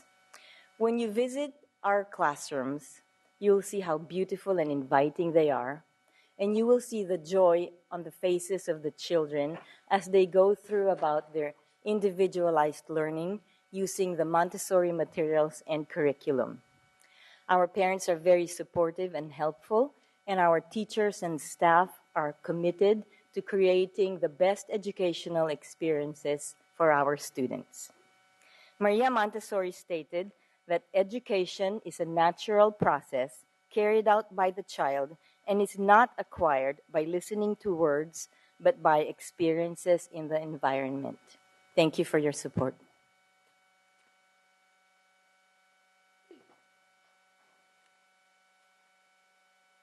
Good evening, members of the board and community. My name is Xavier Lecluse, and I am a second grader at the CMP Capitol Campus. CMP is a good school because it is fun, safe, and helps with our learning skills. CMP also makes jobs fun because we get to use a lot of materials. I really like CMP because it has a lot of things that are fun. Thank you.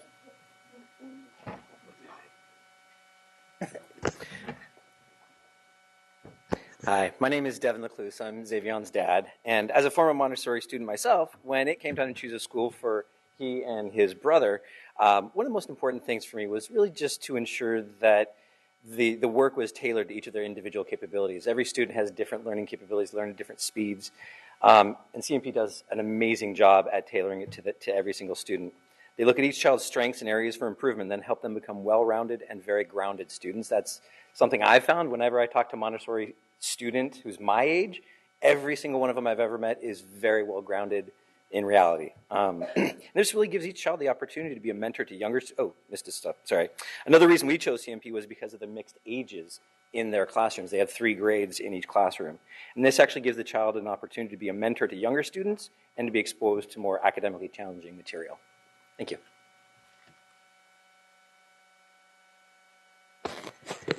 Hi, my name is Mickey Slamkowski. I'm CMP's Director of Program. I'm honored to be here this evening.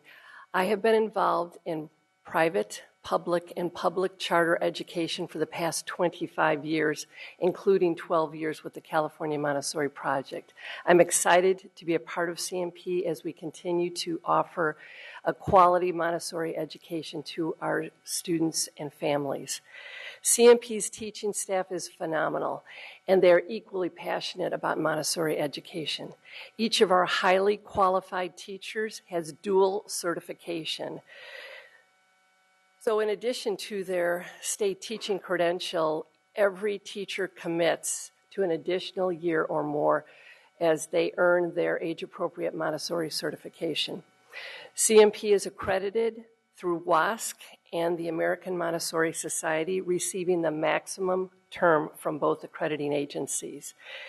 In our commitment to continuous improvement, CMP is preparing for reaccreditation visits from both accrediting agencies during the next school year. Thank you. Hi, my name is Melanie Driscoll, and I'm a 4th through 6th grade teacher at CMP. I've been there for 14 years. I have to say a turning point in my career was when I was teaching a Montessori math lesson. It was an algebra lesson, and one of my students shouted pretty loudly that algebra was easy. And this inspired me to get my master's degree where I focused on Common Core state standards in math. I wanted to see how the two were related. From my action research project, I discovered that Montessori math is Common Core math. And I love to see how my students' love for learning has increased as well as their math competencies. And I'm proud to be a CMP teacher as well as a parent. Thank you. Good evening. My name is Maria Ostendorf. I'm the Dean of Students at the Capitol Campus, and I would like to talk to you about response to intervention, our way at CMP of addressing special learners who have needs in the areas of academics, behavior, or attendance. We have RTI that we use at our campus is a 3-tiered process in which the team is comprised of a parent, a teacher, possibly an administrator, and possibly also a student. During the meetings, we try to find intervention strategies in order to address the students' needs and help them to succeed. CMP is also a member of the Yuba County SELPA, and we utilize our school network staff, contracted vendors, to fully serve all students with disabilities. Thank you very much. Good evening. I am Jill Kakilala, middle school teacher at CMP Capital. This is my 8th year at the Capitol campus. As a former high school and college instructor, and as a current middle school teacher at CMP, I have found it fulfilling to have a program that offers both a challenging academic curriculum as well as practical life experiences such as the student-run business, community service, business internships, immersion trips, and advocacy work. Thank you for your support. Good evening. I am Vincent Amaya, 8th grade student at CMP Capital. I enjoy being in a Montessori middle school. I like the relaxed and supportive environment where I can learn and work at my pace. I also enjoy being able to work on projects that exercise my creativity, writing, and imagination. At CMP, we build relationships with our friends and teachers. We have a community of students who are kind and respectful. These are just some of the reasons why I have enjoyed being a Montessori student at CMP Capital. I feel well prepared for high school and plan to enroll at Rosemont High at my neighborhood school. Thank you.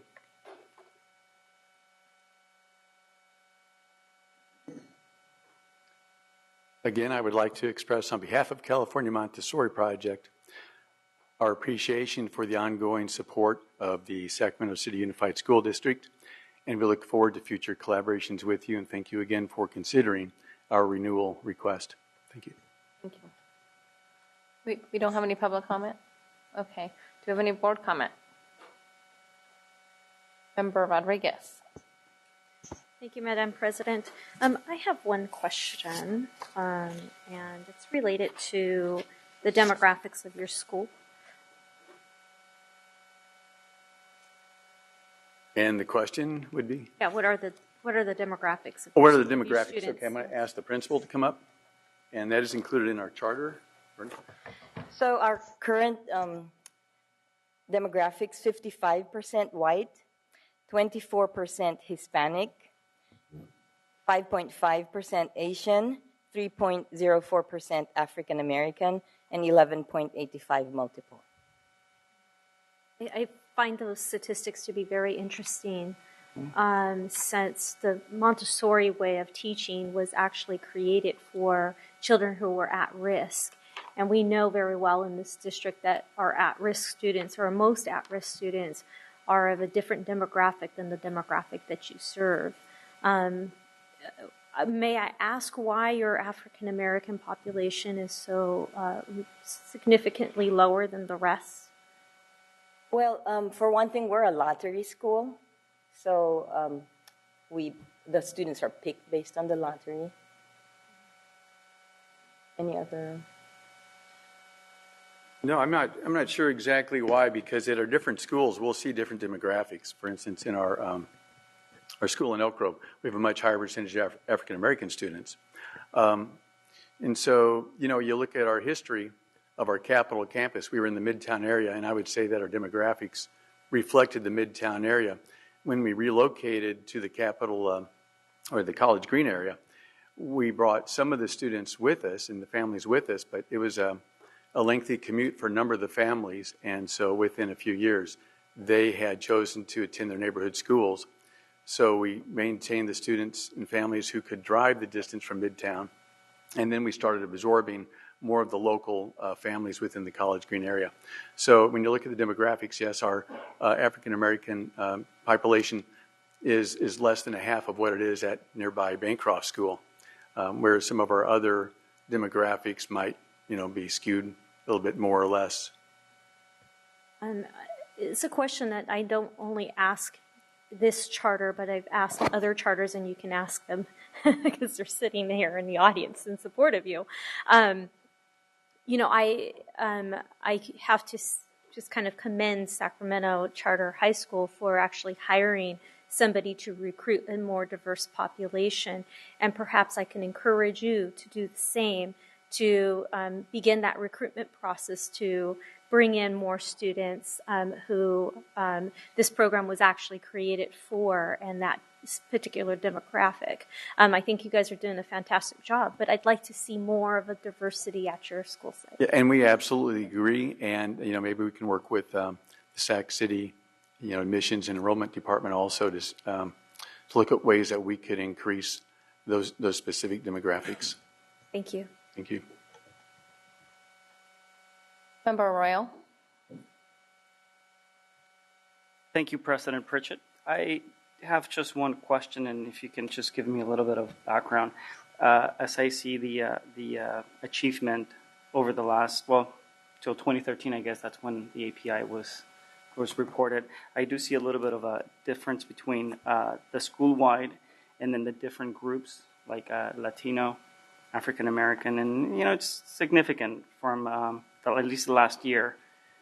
813 points overall, and then Latino 774. Still high, still good, but I mean there's still kind of a bit of a lag, and I'm looking at the other groups like socioeconomically disadvantaged, still a little lower. Is that a systemic for whatever reason? I just give me a feedback on what can I get out of that. I don't know that it's systemic, and I would say that we're aware of those scores as well, and we agree that the high 700s is a decent score for the subgroups, and that our goal with the old accountability standards would be that all of our students, every subgroup, would exceed 800. With that said, what we really strive to do is when we get back the results from the state on those, we disaggregate that information for all students, and we look at where the skill set deficits are, and we try to create strategies to provide intervention. Now, under the new testing and the new funding formulas, we are specifically looking at what I would call targeted groups, just beyond the foster youth and the EL students and socioeconomically disadvantaged, and we're actually targeting those students and beyond to provide interventions on our early release days so those students will get additional tutoring. We've also offered an after-school program called Star Power, which is a no-fee tutoring and skill set intervention program for those kids who, under the old scoring system, would have been even at basic, including below basic, of course, and far below basic. And now we'll be looking at different proficiency levels related to the CASP. I don't know if I really exactly answered your question on that, but those are the things that we do to support all children. Not entirely, but I mean, I hope that over time, as we go into a new methodology of testing students and measuring their progress, we can start seeing that gap. Because to some degree, 100 points, even though they're still performing, 100 points difference between the average or the cumulative and the specific groups is still a significant difference. Absolutely. I'd love to Bernie, come and do you visit want your to add school to as well. that, or? No, and I believe that along with the improvement through the years, that they also had some improvement. So, but I agree with you that we would love to see higher percentage change. We'd love to come and visit and talk a little further about that. Thank you. Thank you. Great question. Vice President Ryan. Thank you. I just had a couple comments to make. For the Lecluse family, I have texted your wife photos of both you and your son speaking a few minutes ago. Tamika Lecluse, for those of you who don't know her, is an incredible Montessori educator and strong African-American leader within the Oak Park community. And I know and a member of our governing board. And a member of your governing board, and is consistently recruiting for the school. I do want to point out, and I think that perhaps it wasn't something that you thought of in the response to board member Rodriguez's very thoughtful question around equity, is that you reported about 12% of your student population right now that would be considered biracial, 2 or more races. The Lecluse family falls into that as well, as my family does as well. So this idea that they might not fall into the category of African American or Latino or white, but are 2 or more races. So I would suggest that that probably significantly diversifies that statistic for the number of African American students that you're serving, because I know several Oak Park families that fall into that 2 or more race category, and that's a growing population. I also wanted to point out, I appreciate the comments around the variance across ethnic subgroups, but it's not a significant variance. I will tell you there are many of our schools that would be thrilled to have a 785 or 787 score. I note with your 2 or more races, you only began tracking that in 2013. Is that why you only have data for their performance, which was close to 800 in 2013? Probably it wasn't big enough to track. Okay. Mm-hmm. Okay, thank you. So I would just finally like to say I do very much value and agree with the idea that we need a focus on diversity and recruitment for families that reflect the demographics of the Sacramento area. I would hope that you find a strong person to do that. I appreciate the focus that you have on cultural competence, and I've had an opportunity to talk about that and look at that, and I know that that is making our Latino families, our African American families feel welcome and served. And finally, the after-school tutoring model I think is very impressive, and I would be interested in visiting that portion in particular of your model and finding out what you've seen year-to-year gains with those student cohorts you're working with as a result of that additional intervention. And if I can respond to that real quickly, last year we actually hired on, actually it's 2 years ago, and we're much smaller than Sac City, obviously, but we hired a half-time testing coordinator where part of the job is really to look at these subgroups and to dig a little bit deeper in terms of analyzing, where we're successful and where we're challenged and really trying to bridge that gap. Thank you. Member Rodriguez. Hi. Sorry. One more question. Sure. Going back to the lottery system, when you do a lottery, is it just everybody goes into the same pot and you pull it, or are you doing something to ensure that you have a more representative sampling? Yeah, we have preferences, and we have a staff and sibling preference near the top. The staff preference is because when we hire, that's part of the package, is that their children can also attend. The sibling preference is basically to keep families together. There's one that we've gone back and forth on, and that is the Montessori preference. When I came on board with California Montessori Project, I actually pulled that preference out for a number of years. And the justification is that if you pull out any preference, perhaps you're increasing the likelihood of adding diversity into the student population. At the same time, for families who are so committed to a methodology that they have sent their kids to, say, Montessori preschools, it's great to bring those families in as well, so that we can actually strengthen the presentation of the methodology, because we have families who understand, and we have, say, hopefully a critical mass of students who understand. With that said, our kids basically enter in the kindergarten level. And because we do have extensive waiting lists, and because we know that a foundation is very important, it's very linked to Maria Montessori's methodology, we generally don't bring kids in the upper grades. So kindergarten is a critical entry-level year. And so the way that we can increase the diversity within our program is by recruitment and increasing, say, the diversity within the pool that we draw from. So I think that's our best strategy. So really looking at how we can recruit families and bring them into our school at the earliest levels, going to help them matriculate up into the upper grades and actually change those numbers, change the demographic ratios. Yeah, I thank you for sharing that. I might have some further information for you, which I guess we discussed earlier. You were going to drop me a line, right, on the email. Great. So yeah. We'll take this further conversation offline. But thank you for your Perfect. response. Well, thank you very much, and I look forward to meeting with you. Right. All right. Thank you so much for this presentation. I do have, I first wanted to thank my colleagues about bringing the issue of race up. But this school sits on the border of member Cochran and I remember when it was Thomas Jefferson before. That's the location, yeah, Thomas Jefferson.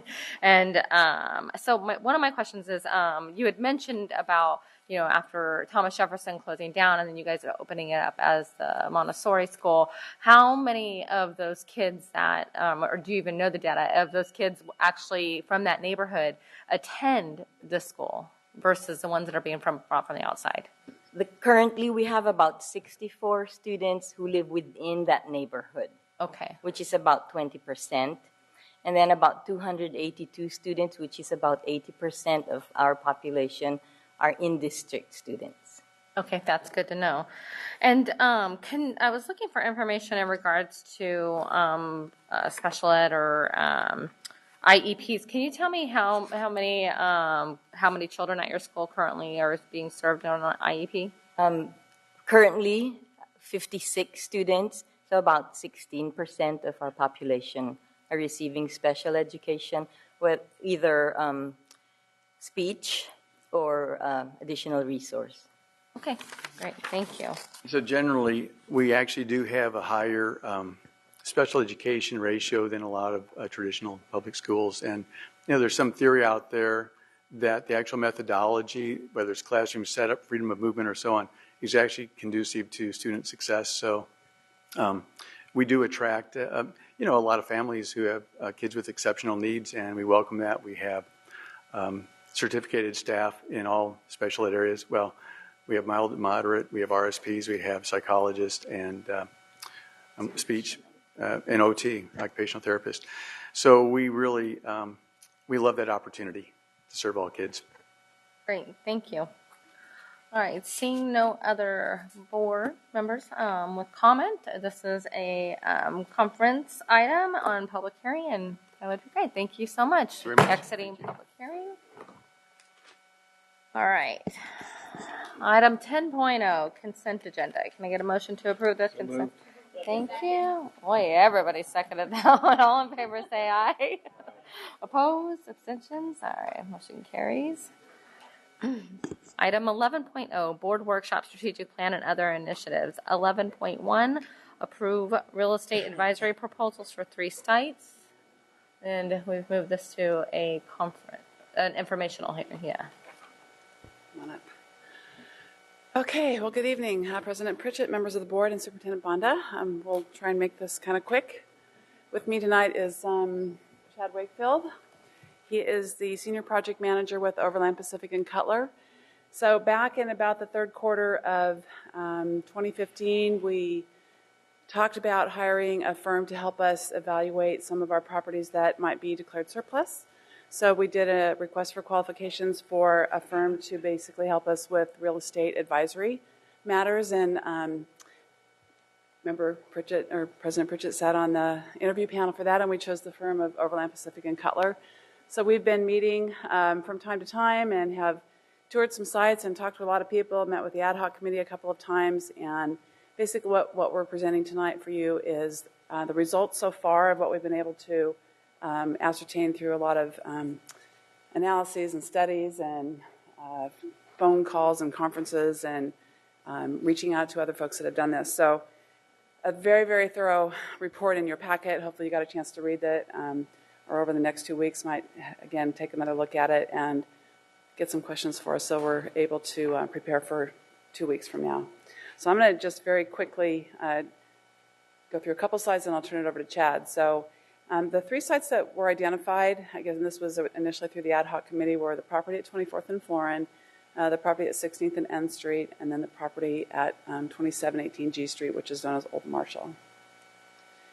So what the assignment was to provide us with an analysis of what the highest and best use was for these sites, and then what would some strategies be for disposition. And I want to make sure that when I say disposition, I don't mean necessarily get rid of. Could mean a lot of things, and you kind of hear me say that from time to time. Buy, keep, sell, trade, lease. There's a lot of things that we can do with these properties. And then to come up with some kind of a recommendation to basically follow through with those dispositions.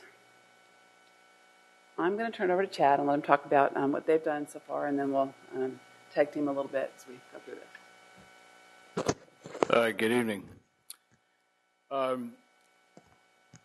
Make sure I'm adjusted here. I feel like I'm at a lean all the way forward. It's a short man's dilemma. Back in October, my colleague and I, Steve Harris, got together with Kathy, and we had prepared our qualifications, explained what we do, how we go about it. But what we needed to find out more is, specifically what would you as a board and Kathy be looking for in terms of analysis? What do we really need to sort of dig into deep on and deliver back to you? And so what we arrived at was, first of all, we need to take a look at the parcels themselves and take a look at, in our opinion, what type of potential do they have in terms of marketability, development, so on and so forth. In terms of valuation, what would their highest and best use be?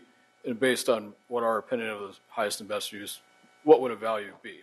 What could you potentially see as an offer in terms of a sale price or a lease, or whatever the deal would be, and then give some recommendations on policy and a way forward, if you will.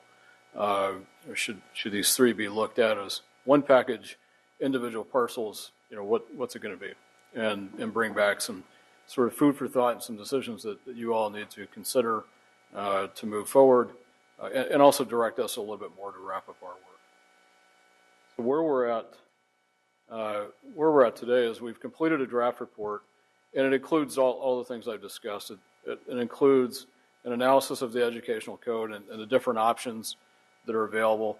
You can sell property, you can lease property, you can do joint occupancy proposals.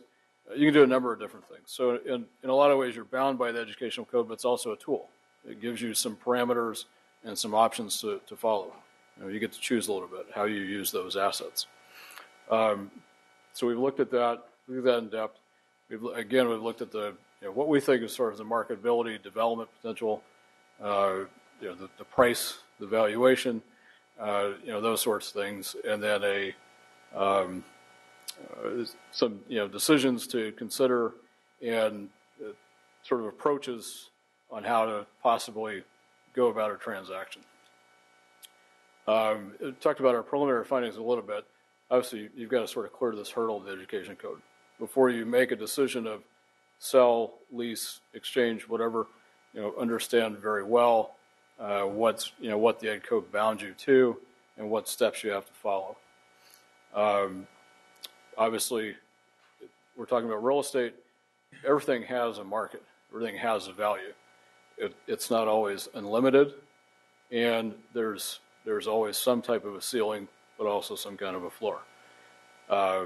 What we did find, though, is we believe that all three of the sites no longer have a life, if you will, as a school facility. In two of the cases, In Street and Old Marshall, it's just the sheer size. They're about an acre in size, so really don't meet the current sort of standards of how you build a school. In Florin, it's sort of functionally obsolete as an old car dealership and sort of what it's morphed into. So acreage-wise, could it be used as a school? Maybe, but it may also have sort of better uses, a different life ahead, if you will. We thought that at this time it's not prudent to immediately go out for an RFQ or an RFP to either find a development team or a single developer. There's still a lot of decisions to make. Again, do you look at these as a package? Do you look at them as two packages or three different parcels? And on a parcel by parcel basis, would you want to propose to sell them, enter into a long-term lease, go out and seek joint occupancy partners, those sorts of things. What you see in front of us was our initial schedule and where we've progressed to date. As I mentioned, we've completed our draft analysis. There may be some areas that you want us to take a deeper dive into. One of the things that we did is we spoke to representatives from San Diego and LA Unified. They gave us some good lessons learned on things they've done in terms of joint occupancies. Would you want us to have even more conversations with them? Would you want us to reach out more to the real estate community in Sacramento, which we've also done? So, there's sort of some open things that they could very well be closed and the report's finalized, or, we go back and we tweak a few things, add more information to it, clarify, create other work product out of it. But again, it's for you to decide and direct us.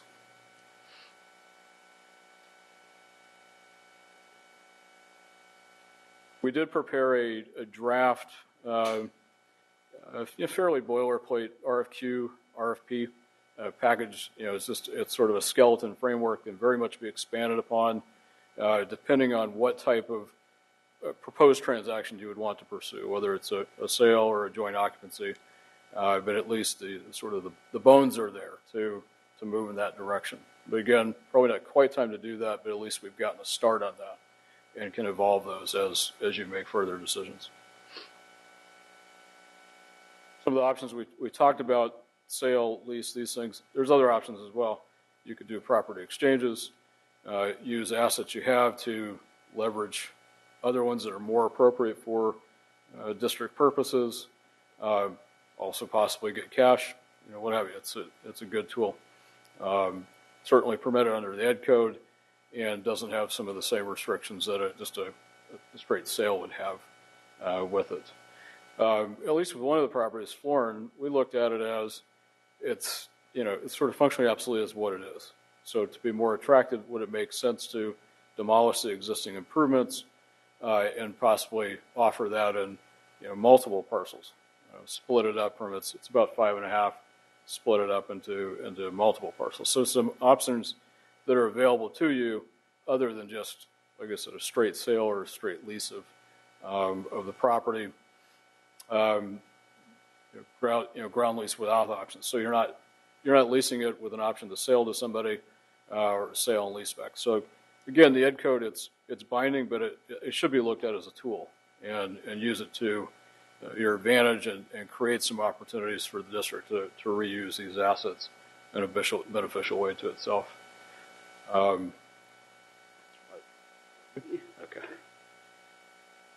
Okay, so again, the report that you have in your packet is huge, and it contains an awful lot of data and awful lot of references to Ed Code, a lot of which you've heard before during our 7-11 process when we were going over the reuse of the closed sites. So a lot of the same Ed Codes and some of the government codes apply to how a district ultimately disposes of those sites. I think if I could sum up that big report and maybe just a few comments. For the 3 sites that we're looking at right now, there's about 7 different options that we could entertain for those sites. They've done all the work that we can to date with all the analysis of what some of the limitations are of each of those particular sites. Maybe there's an analysis in there a little bit of what might be more marketable versus what might not be too popular. So we're kind of at the step now where we need some board discussions so we can hear from you the direction that you're leaning towards on some of these properties. So, I apologize for the wording on the agenda consent item or the item. It wasn't meant to be an approval of a one specific proposal, but just we need some direction moving forward at this point in time. So, again, recognizing that the document is quite large and there might very well be a whole lot of questions that come out of there.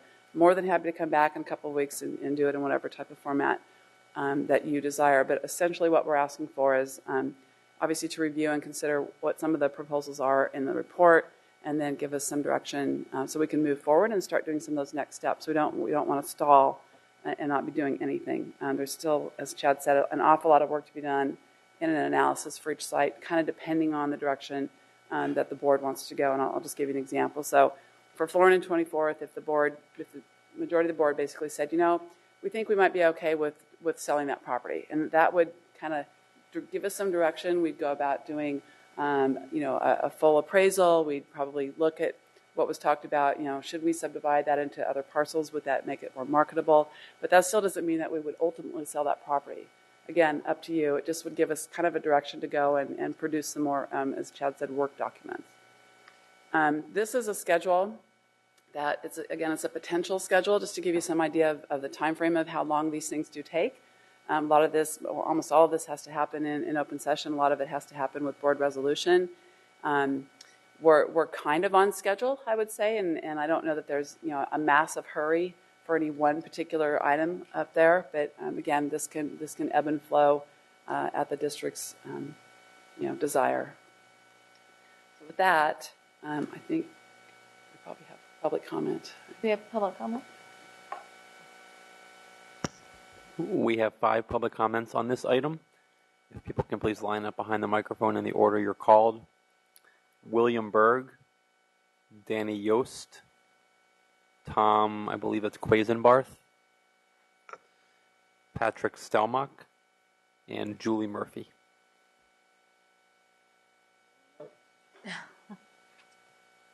Good evening. My name is William Berg. I'm a board member of Preservation Sacramento, which is a historic preservation and urban planning nonprofit. And I'm here tonight to encourage you to move forward with the proposal to sell these properties, but to retain the historic Jefferson and Marshall schools. A demolition as the highest and best use is a flawed assumption. It's kind of an unfortunate use of language because these buildings are a non-renewable and valuable historic resource that adds to the value of the sites. They don't diminish them. And as you know, all 3 of the 2014 proposals for these sites, they all said, let's reuse this school building. So this is definitely something the private sector is paying attention to very much. It's also simpler potentially from a regulatory standpoint. Now, surplus government property sales are categorically exempt from California Environmental Quality Act. However, this section is limited by PRC section 15300.2F, which states a categorical exemption shall not be used for a project which may cause a substantial adverse change in the significance of a historical resource. Therefore, if the district is recommending demolition of a historical resource, they're required to first prepare an EIR as part of the sale. If you require retention of the historic resource, it is exempt. Reuse and historic preservation is becoming a really popular strategy. The report does talk about the potential for historic rehab tax credits by a savvy developer. So choose a savvy one. We have plenty. There are some great examples like the Warehouse Artist Lofts and new ones underway like the Ransohoff's building at 11th and K and the Washington Firehouse in West Sacramento. Preservation is about the future use of useful buildings that also retain the legacy of generations of Sacramento students and teachers. I encourage you to continue the project and extend the lives of these buildings for tomorrow. Thank you. Hi, board members. My name is Danny Yost. I'm co-chair of the recently reactivated Midtown Neighborhood Association. And just personally, I'm a product of the Sacramento City School District. Grew up in the South area, went to what's now Rosa Parks Middle School and to Kennedy High School. I think I went to school with your daughter, Mr. Wu. And I definitely appreciate what you do and definitely understand why you want to move these properties forward. And I live catty corner to the Jefferson School site, and so definitely walk by it every day, wonder why it's not used more. And so we just want to be able to, be informed of what's going on and be able to work with you, the board, as you decide what to do. Certainly, it seems like a very interesting building and resource. My dad used to work in the school district for many years as a plant manager, and so I know that some of these buildings are probably, with the budget cuts, becoming decrepit. So I don't know to what extent, with the heavy rains, the schools may actually be ruined at this point, and how much you've thought about doing any kind of limited preservation of the older buildings, since they are an historical resource in our community. And if there's anything the community could help you do to help, keep these buildings salvageable in any way moving forward. So we just are here to partner with you in any way that we can and to see, what we can do as a community with you as a school board moving forward. So thank you so much. Thank you. Hi, my name is Tom Quasabarth. I'm a board member of the Marshall New Era Park Neighborhood Association. I also live catty-cornered across the street from Marshall School, Old Marshall School. It's obvious, but Marshall School is not just a parcel or an address. It's actually a beautiful architectural gem. It really should be preserved and become an asset and a benefit to the community. And instead, I've lived across the street for 3 years, and I've seen it decline slowly but steadily. And I would say that, in my estimation, it's teetering on the brink of becoming somewhat blighted and becoming unable to be restored. I urge the board to consider the condition of this particular facility and its historic status, and really increase the urgency of making some of these decisions. And in doing so, I also offer the support of the neighborhood. We would like to be involved in the decision-making process to the extent that we can. We'd like to understand what you're doing with it. And once we do, I think we would be happy to get behind it and support you in moving some of these facilities forward into repurpose or reuse. Thank you. Thank you. Good evening. My name is Patrick Stelmach, and I'd like to reiterate some of the comments, but offer a little bit different perspective. Encourage you to act to dispose of these properties to preserve these historic assets in a way that contributes to the community's fabric, and assure you that you would get top dollar. I'm on the board of directors for Preservation Sacramento, and I'm also a broker with Turton Commercial Real Estate. And although the highest best use is vacant land for new construction, demolishing these structures would be a disastrous, wasted opportunity. My company specializes in adaptive reuse of historic buildings in the urban core, in Midtown and downtown, and we've evaluated these kinds of assets and worked with developers and owners like the City of Sacramento and users of these creative spaces. And I can confidently say that there's a huge demand in the marketplace for these kinds of spaces from what we've seen on R Street and K Street. Many businesses from architecture and design firms, trendy restaurants, breweries and pubs, art galleries, and renters, especially millennials, are looking for these kinds of historic properties to transform them, rehabilitate them into new uses. And we look forward to continuing the conversation about this marketplace and happy to talk with you and your staff and the consultant. Thank you. Thank you. Good evening. I'm Julie Murphy, and I'm the co-chair of the Marshall School New Era Park Neighborhood Association, and I also live directly across the street from Old Marshall School. Old Marshall School is the namesake of our neighborhood, and it is a touchstone for our community. And any discussion of demolishing the building would be a tremendous tragedy for our community. And I sincerely hope that is off the table. So I wanted to mention that. I would urge you to please act quickly Time is a deal killer in the land development real estate market. 2 years ago, you had 3 different proposals for the Jefferson. All were very compelling proposals, and we're here 2 years later, and there's been no action. So I would urge you to move quickly. We're in a great economic market right now, great real estate market. That's not going to last forever, as we've seen. And also, to echo Tom's comment, the community wants to be involved in the reuse of these projects. The more information we have, the more we're able to help inform our neighbors what you're contemplating doing, the smoother this process will be for everyone. So please, engage us. We want to be your partners in finding the best, highest use for Old Marshall and for Jefferson and for the Florence School. Thank you. Vice President Hansen. Thank you. And thank you for the presentation. Just a couple questions and then some comments. Have the 7-Eleven committee requirements been met with these 3 facilities? I understand they were part of a 7-Eleven committee process at some point in the past. So what we've been able to ascertain is that there was a recommendation to the board at the time, and this was before my time, to surplus them, but I don't believe that the resolution was actually ever done. So, to be ultra safe, we would certainly want to go through that process again and all the proper notifications that would entail.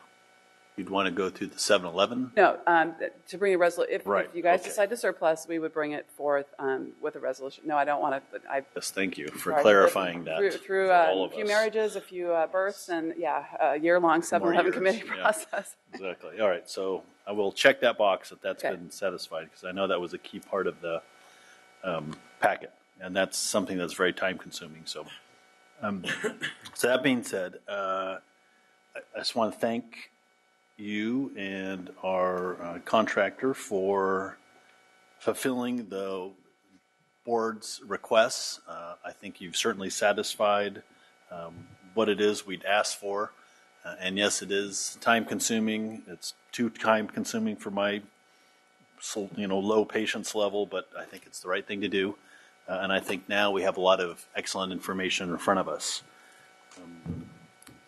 Because it takes such a long time, time is imperative. I'm absolutely attentive to wanting to keep the ball rolling here. I'm a bit disappointed that, this is just an information item tonight, but I urge my fellow board members, we need to make a decision on this at our next board meeting in 2 weeks of giving some direction, further direction to staff of how we're going to move forward, because time is a deal killer, and time is going to just let those buildings be what they've done the last many years that we've owned them, sit there empty, and turning into blights. I drive by the Jefferson building almost every day, and I used to just shake my head at it every time, cursing the city for letting that piece of property go to waste. And then when I got on the board and found out there was a school district, so I was like, oh, well, I guess now I can point the finger at myself.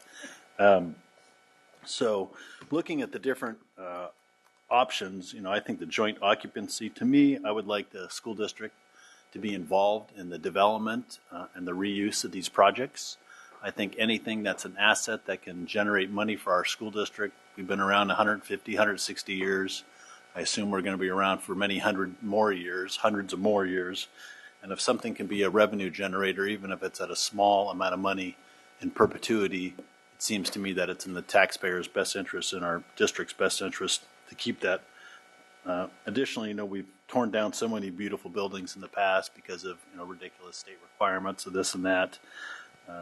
It would be a shame to lose something like that really is part of the legacy of the district. I'm absolutely, just to be clear and put, at least on my behalf, and I'm sure other board members as well, but would absolutely be opposed to touching Jefferson building or the Marshall building and tearing that down in any way. I think there's plenty of reuses that we can do. We don't have to contemplate anything like that at all. So like a joint occupancy allows for a 66-year partnership with a developer. That makes sense to me. So to me, I believe we should look at an RFQ for those 2 facilities to see if we have interested real estate development partners. That to me would be something that would be smart.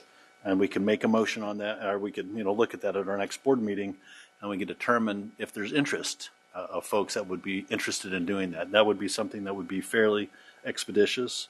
If there's no interest in that, then we can take a different step.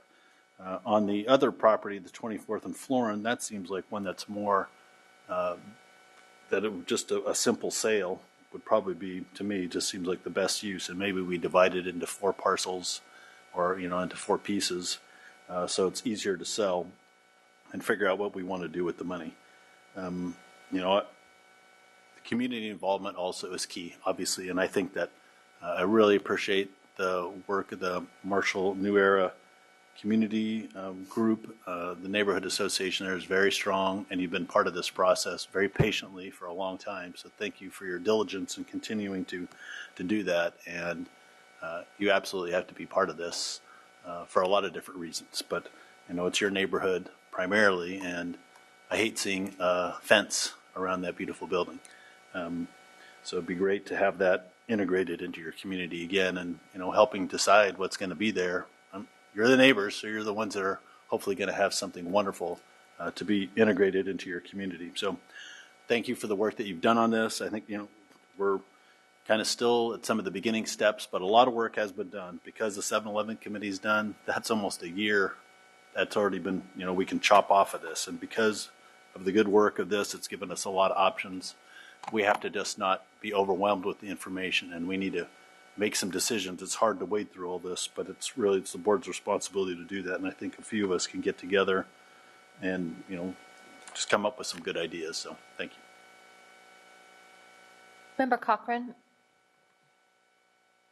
Thank you. Thank you, Ms. Allen, for the presentation. So I agree. We have some urgency to have a building that is repaired and functional in the neighborhood, particularly on 20th and G. But we want to make sure that we don't go too fast. We have full board knowledge, vote, and that we don't get ourselves in a situation where we're releasing or selling property, which in the future we may want to look at as coming back into the district, and that'd be very difficult. You can't create new property. So any properties that we have, if selling comes up as an issue, and I'm not sure that it will, it has to be done with some great thought. Thank you. That's all the comment I have for Ms. Allen, but I actually had a question for Mr. Berg, if you wouldn't mind coming back to the mic.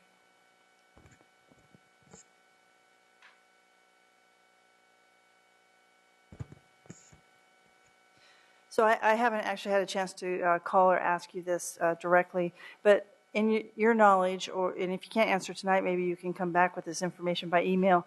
16th and N in Old Marshall, the designation for historical preservation or landmark, is it city, state, county, federal? What do they have right now? In both cases, they're listed as individual landmarks in the Sacramento Register. And nothing else? To my knowledge, no. They've been identified in surveys for purposes of state surveys, but neither has been nominated or listed in the California Register or the National Register. I appreciate that information. Now, you say nominated. Is it possible that someone might be or will be nominating these buildings? Certainly could be nominated. I think both would potentially be strong candidates for eligibility. And who would do that? Anyone can do that. Does Preservation Sacramento have any plans to do that? No, we don't, but I suppose it's not out of the question. Okay. And that's all. If you could send me any information you have on that, I appreciate it. Thanks for filling in the holes there. Thank you. Thank you.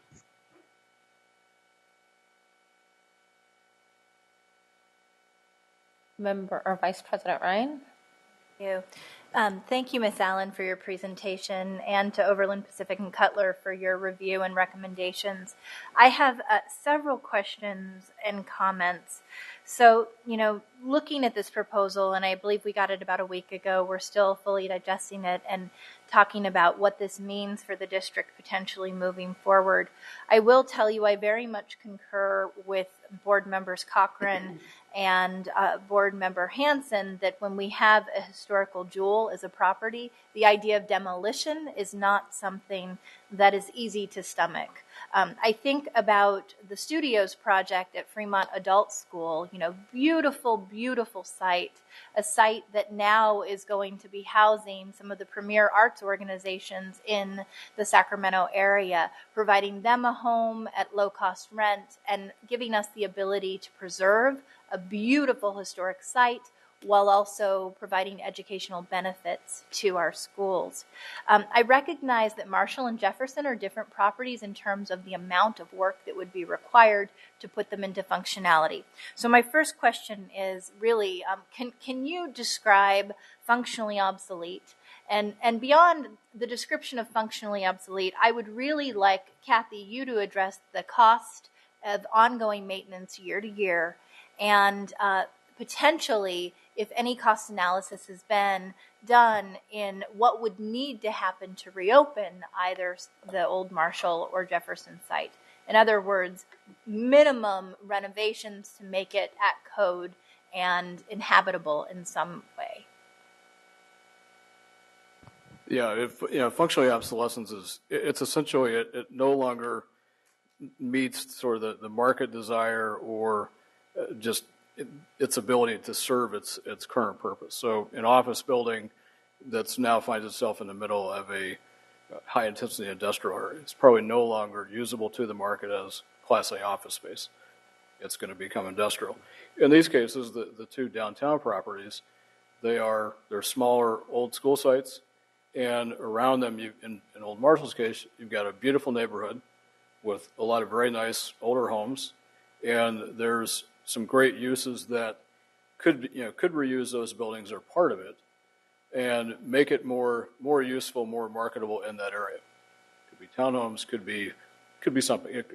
Could be sort of your mind could go wild. Mm-hmm. And similar with 16th and N. Again, it's an old school building. Across the street, you have I think it's a five-story apartment property that's being developed, and you have other uses. And its zoning allows for, I think it's 150 units to an acre. So it now has a sort of a higher and better use than it did when it was developed. Mm-hmm. So that's what we mean by functionally obsolescent. Thank you. Kathy? So for ongoing maintenance, it's still an asset for us, so we treat it like an asset. If we find a problem, we go out there and address it, albeit we certainly don't drop a lot of money into closed school sites. We are still required to maintain an active fire alarm system there, so you'll see that if you haven't already on the list of sites to approve for fire alarm upgrade, which seems a little odd from time to time, but if it's in the district inventory, we have to do that.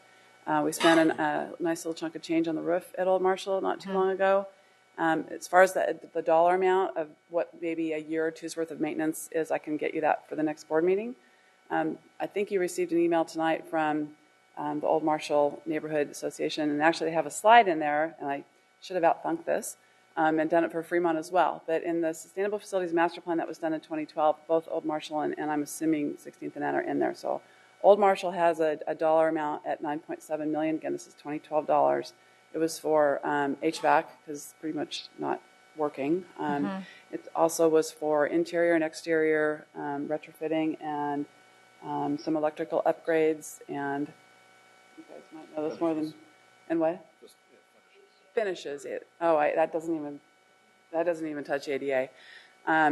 They were both built, and actually 24th and Florin falls in this category as well, not under the Field Act. So a ton of money would have to be put into them to ever make them eligible for housing K-12 students. Mm-hmm. They were built before 1937, so it's before the Field Act was in existence. So not only would it mean, sprucing the place up and fixing everything wrong, we'd have to structurally go in there and completely upgrade those things to current earthquake standards. So to renovate them to a school would be really cost prohibitive. And actually the state has a kind of a formula and a guideline that says, if the cost to renovate exceeds 50% of the replacement cost of the building, then the state doesn't even provide funding for that. So, but let me get the cost for 16th and N, and the cost for the maintenance, and I can have that ready before next week. We'll get it out to you on BC or something. So what you're saying is the likelihood of it being able to reopen as a functional school site is very small. As a public K-12 school site. As a public K-12 school site, thank you, is very small. I would appreciate the information. That would be invaluable moving forward. I know that Board Member Cochran has had some ideas around Old Marshall, and I love the vision behind all of that. I worry with with both Jefferson and Old Marshall, how do we materialize with the resources that would allow us to see some of these really great potential reuses and visions into fruition? I'm very intrigued by the comments that were made around the idea of, if we dispose of the properties, can we do them in a thoughtful way where we're working with an entity that commits to the historic preservation of the sites and can help us secure the resources to really restore them to the stature of a community gem and use them in a way that benefits the community as a whole. And so I did have a follow-up question on that. I know that there has been conversation on the table around Jefferson and a potential swap of the 16th and N property for property that has been identified as potentially a strong fit for a central kitchen on San Juan. Mm-hmm. Can I ask you, Kathy, because I don't think this has come up, in that conversation, negotiation, discussion around a potential swap, was there a willingness to reserve the Jefferson property, in its historic, to preserve the Jefferson property in its current form, or was the discussion demolition? So there's never been a discussion about demolition, and the only reason that you see that in the report is because it's a methodology by which to come up with an appraisal. Yeah. It's a lot easier to appraise something as vacant land than it is to try and figure out, what a building that used to operate as a school in the middle of downtown, Sacramento might be worth in its current condition. So that's the only reason why you see that as a reference in there.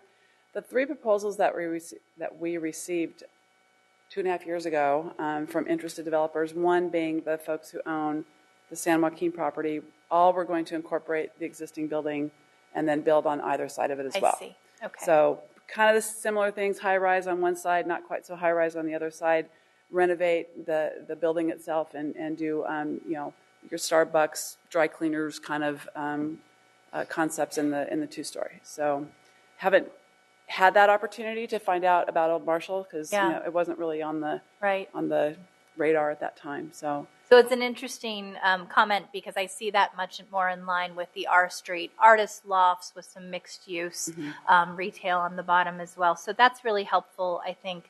Ultimately, obviously we'll be coming back in 2 weeks to provide additional direction on this. I am not interested in focusing on the business of becoming real estate developers as board members. What I am interested is what is the best possible use to benefit our community and our students. And I believe historic preservation is at the top of that list. And I also believe, really having a tough conversation around could we use any of these sites for the benefit of students needs to be part of our final decision. Thank you. Member Rodriguez. Thank you, Madam President. So to begin with, I'm a granddaughter, or great-granddaughter actually, of someone who used to live downtown. My great-grandparents lived downtown in a very beautiful Victorian home that was unfortunately demolished. So I have no reference point now to go back to see where my great-grandparents lived. I wish I did. So I do respect historical value and meaning because it does last longer than $1. And there's a bit of history around that too. Back when that house was demolished, there was a big movement and a big push to create more of a business environment, to serve other types of businesses than were happening at that point. A lot of a high population of ethnic minorities lived down there, and they were moving them out and putting in place a different population. So I'm very weary of, that type of environment here in 2016 now that we're in. It seems to happen in cycles. So I just kind of want to make sure that I put that out there that, it is an emotional type of decision for me because I do see what happens in communities when those things happen. The other thing is that I appreciate when I go and visit other cities across the United States that they have preserved their area of, once upon a time, and they're able to bring families and children back, or even as a family member, we're able to drive by a house and that's where we could say that's where, well, we called her Little Grandma, my family. That's where Little Grandma, lived with her parents. And so, I think that there's a value to that as well. To the two sites downtown, actually, my family members attended one of those sites when they attended school. So, it's not unfamiliar of a discussion that happens in my family. So that's all of that all put together. And I'm pretty sure I'm not the only citizen in Sacramento who has those types of stories and historical references in their family. So with that said, I want to be sure that I'm uncovering all these bases and asking all of the proper questions. In terms of 16th and site, was the analysis that you did include something to the effect of air rights? I know that that's going to be somewhat of a concern if we develop more downtown, more high rises go into place, and we can't develop on top of 16th and N at this point because it's historical, but we can maybe sell air rights or view rights to other surrounding buildings. We didn't, in our opinion of value, we didn't consider air rights as a separate bundle. We considered the value of the land and do the existing improvements attribute anything to the value of that land potentially. You just looked at the structure and the parcel. At this point, yes. Okay. I mean, a more detailed appraisal of that property, you could very well, and you actually probably would want to do not necessarily a separate appraisal, but certainly have that part of the appraiser's assignment to give a valuation of not just the real property itself, the ground, but also any potential value as air rights. I guess keep in mind if you were to do a long-term ground lease, that's something you can negotiate in a lease agreement. Is preservation of those rights. Whether or not they actually have any value in the future, that's sort of to be determined. But you at least can put an appraised fair market value on air rights. Mm-hmm. Now, this is not the first time I mentioned this in any of our discussions when considering these properties.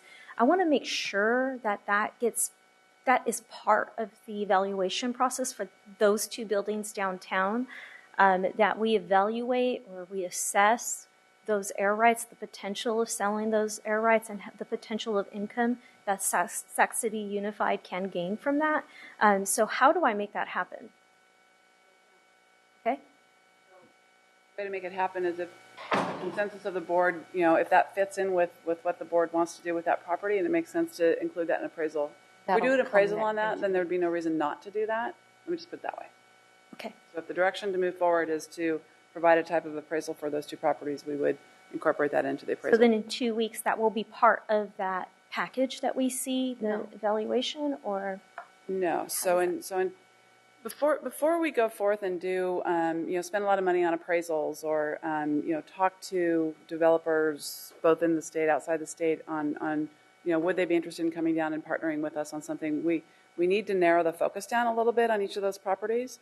So if we've had conversations in the ad hoc about maybe doing an RFQ that would reach out to interested developers who would want to come to a community meeting and hear, for example, some of the comments about Old Marshall and the McMenamins type of thing. So, have interested developers come in and listen to the community's wants and needs, and then give us a proposal on whether, one, would they even want to do that type of work with the district, and if so, in what kind of capacity. We'll do it if you'll sell it to us outright, or we'll do it if you do all the entitlement work first, go take it through the city, and then we'll come in and we'll partner with you.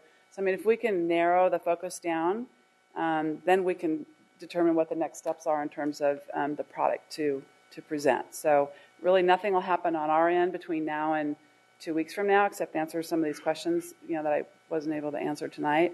And then what we're hoping is that in 2 weeks we'll have a little bit more clearer direction about literally the direction for each one of those sites. And then we'll be able to figure out what that work product needs to look like. Is that pretty accurate in terms of? Yeah, I think so. Just a full-blown or real estate appraisal, it's generally a 6 to 8 week delivery turnaround time. So when you add in something unique like air rights, that may lengthen it out. So I don't think that we have the time really to give you a good assessment of what air rights would be, and I'm not sure that we're qualified to do it.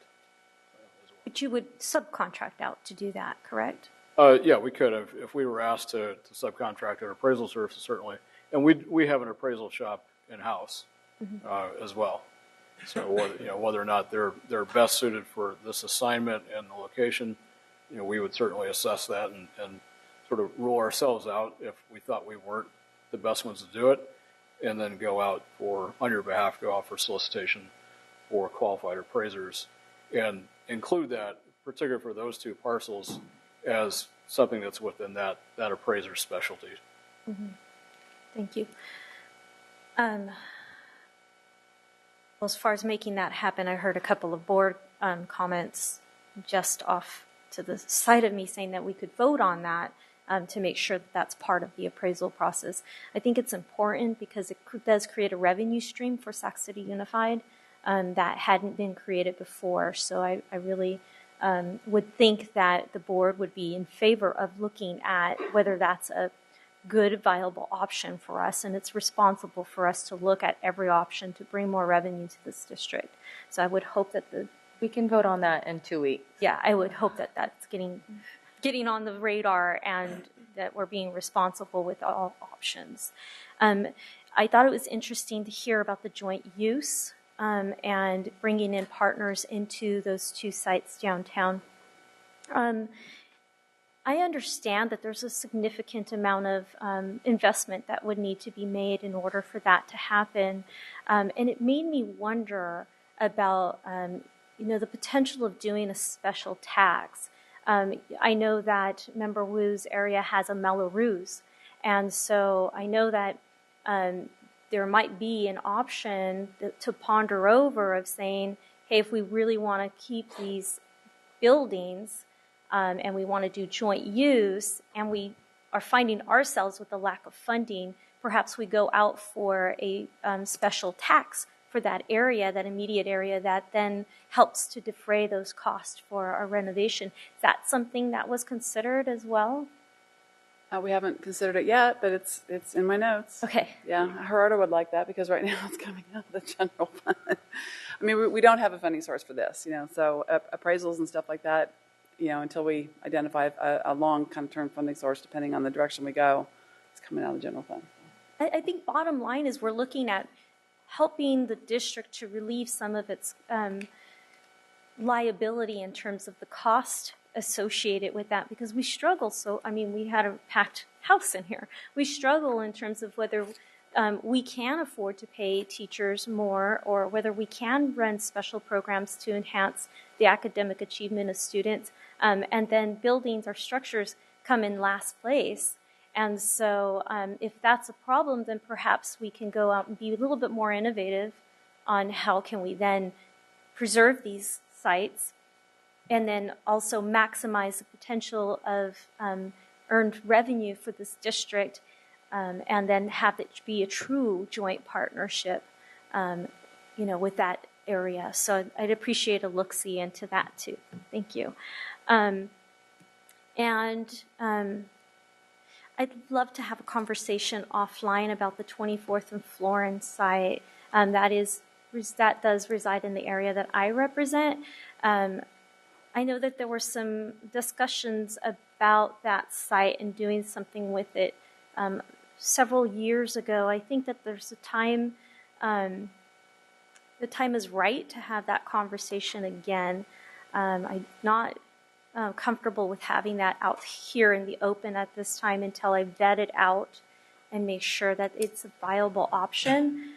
And if so, I'd like to pull that off. If it's a viable option for the district, I'd like to pull that site off of this proposal after we have our conversation, if what I'm thinking is viable. If not, and we leave it on a proposal, again, community involvement is very key. That is it's a retail area, retail space. There is some history on that building as well. And there's also history in that particular corner that goes back to before I got onto this board. And so I think there's very important reasons why we need to go back out to that community and really engage them and find out what truly needs to happen there before we make these decisions of parceling it out, doing the lot division or anything like that. So those are my comments on that. Thank you for answering my questions. Thank you. Member Arroyo? Thank you, President Pritchett. I think some of the questions have been answered, but number one, I just want to commend Board Member or Vice President Hansen. Thank you for your leadership in bringing this and moving this along. It's been an arduous conversation on this board for a number of years, and your diligence on keeping working with the Facilities Committee and bringing it to this point. And I want to make sure that that does not go without recognition and acknowledgement. The second thing is, it seems to me that to talk about specific projects and specific wants, it's a little premature. Am I correct? Or is that what you want to hear? Or for 2 weeks from now? Well, now and in 2 weeks, because are we going to be debating specific projects or specific things that we want in these sites? I think in my dreamland, what I would like is for the board to have a discussion and a consensus on a concept. So if the concept for Old Marshall is some kind of a joint occupancy program, then we would take that and run with it. It doesn't mean we'd partner with this particular person or this particular agency. We would just start the next steps to see what that looks like. Correct. Yeah. And so the only thing that I really have to chime in to this whole process is what we lived over the last few years in the history of this, what discussion has been, right?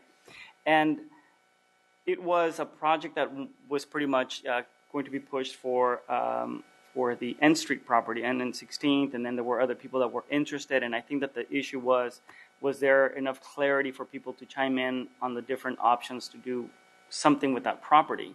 And the only thing that I want to highlight is that out of that whole discussion and the lessons that came out of that is that there are developers, there are interests that can come up with very creative, very interesting models of use. And so the biggest lesson that I got out of that whole process is that as long as we spell out what is it that we're going to be doing step by step, either by weeks or months, whatever that is, and then publicize it and be very honest and very clear and transparent with the public about what we're seeking, then that opens the opportunity for people to apply and then for people to then be considered. And so I really don't want to spend any time with my vision of what would I like to see in each site. In 2 weeks, we'll have that discussion. And that's what I was trying to narrow it down to, okay, what is it that we're asking the public to know? And to kind of take away from this conversation is that by next meeting, we will start refining. So they better then start emailing, tweeting, letting us know exactly what they have in mind. And so at what point would we then start considering specific developers or specific partners in these concepts? Because I really don't want to hamstring us, this board, for us to come with the concepts when there are people that are very well prepared. They make this their living to think about creative ideas. And I'd rather worry about the process, worry about the transparency, and let the people that are in the business of making these to, bring us those ideas. Obviously, if the board has a very interesting idea, I think it could be part of the mix in terms of bringing it in. But more importantly is being as transparent as possible so that when the time is for people to bring proposals forward, they know when, and that they had an ample time to chime in, and that no one got bumped off or got preferential treatment of another. But basically, if we get 3, 4, 10 proposals for Jefferson or Marshall, that they get considered, and then in that vein, the board will have the opportunity to gauge, right? Because I really don't know what I don't know. And maybe I can have an idea of what I want for Marshall, but then someone brings a proposal that is just, wow. And okay, and that could be it. So I would just highlight again, if you clarify when the markers are, when you need certain people to do what, so that there's clarity when those windows of opportunity to chime in or for consideration or whatever that may be. With that, I appreciate your time. So can I clarify for a sec? Just I want to make sure I understand. So if we use Old Marshall as an example, Member Cochran did the request for ideas, right? And we heard from a whole lot of people. If we were to, let's say, be presenting that tonight to the board and said, hey, of these 50 ideas, 48 of them were this. Are you guys good with us moving forward with that? Then we would have a direction. We could follow that up with an RFQ to interested developers to do that thing. So let's just say it's a McMenamins.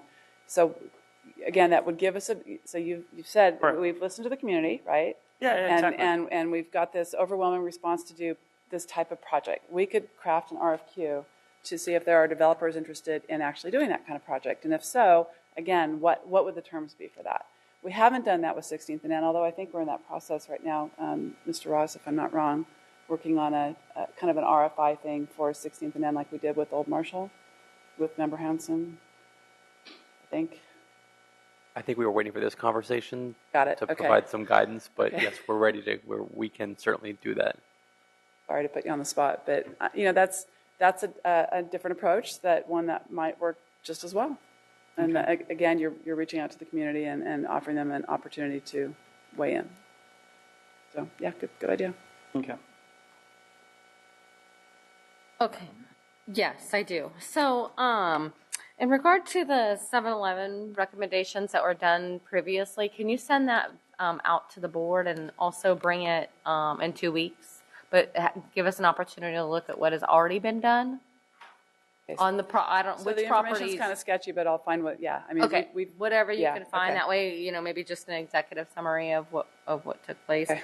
And then that was my only comment. And then just to clarify with the board, in 2 weeks, I need you to really think about a direction that you would like to take. Talk with Kathy, talk with staff, make sure that we get this right, and then we'll give you direction in 2 weeks when we come back. Okay. So is it coming back as a conference action? Yeah, conference action. Yeah. Yeah. Yeah, it'll come back as a conference action because it's information today. Okay? Okay. Thank you. You're welcome.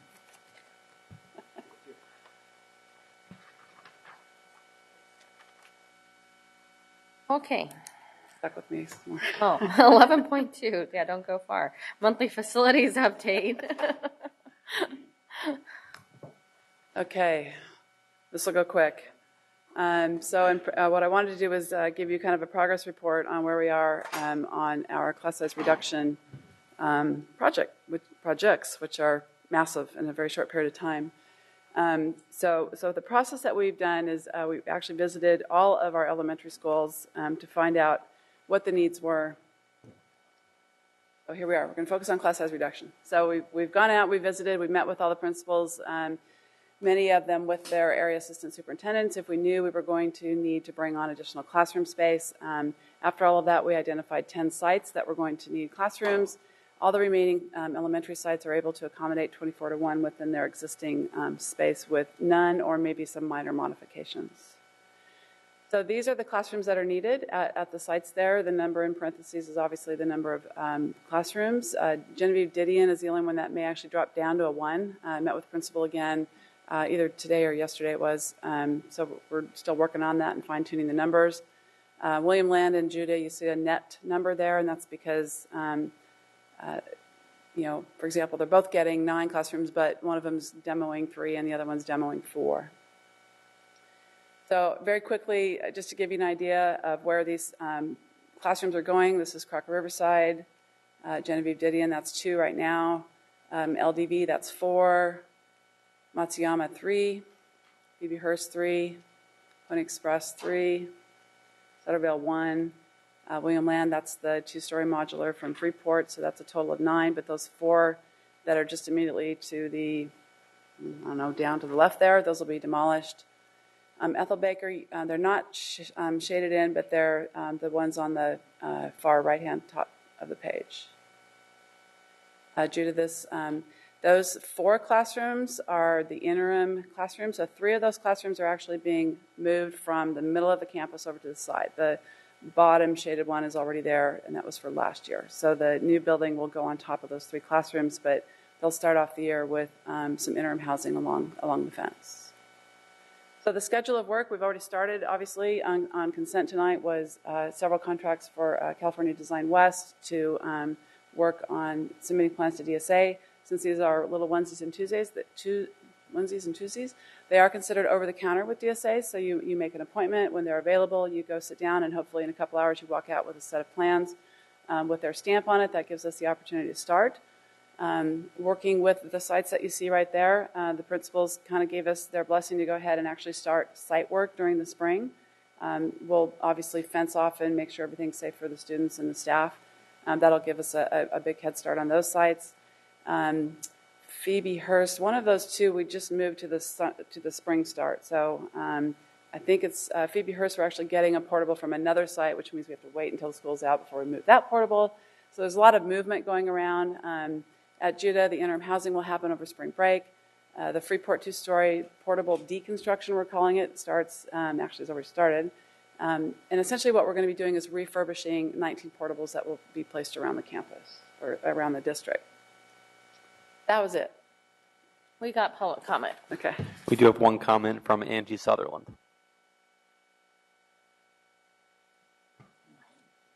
That was really bad grammar. We have public comment, not got. I caught myself. Hi, I'm Angie Sutherland. I'm a parent at Hollywood Park Elementary.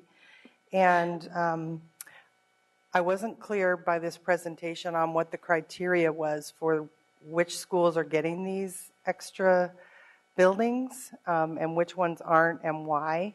And I want to know, is this going to displace any programs or classes or move teachers or move certain classes within school sites that aren't getting these buildings?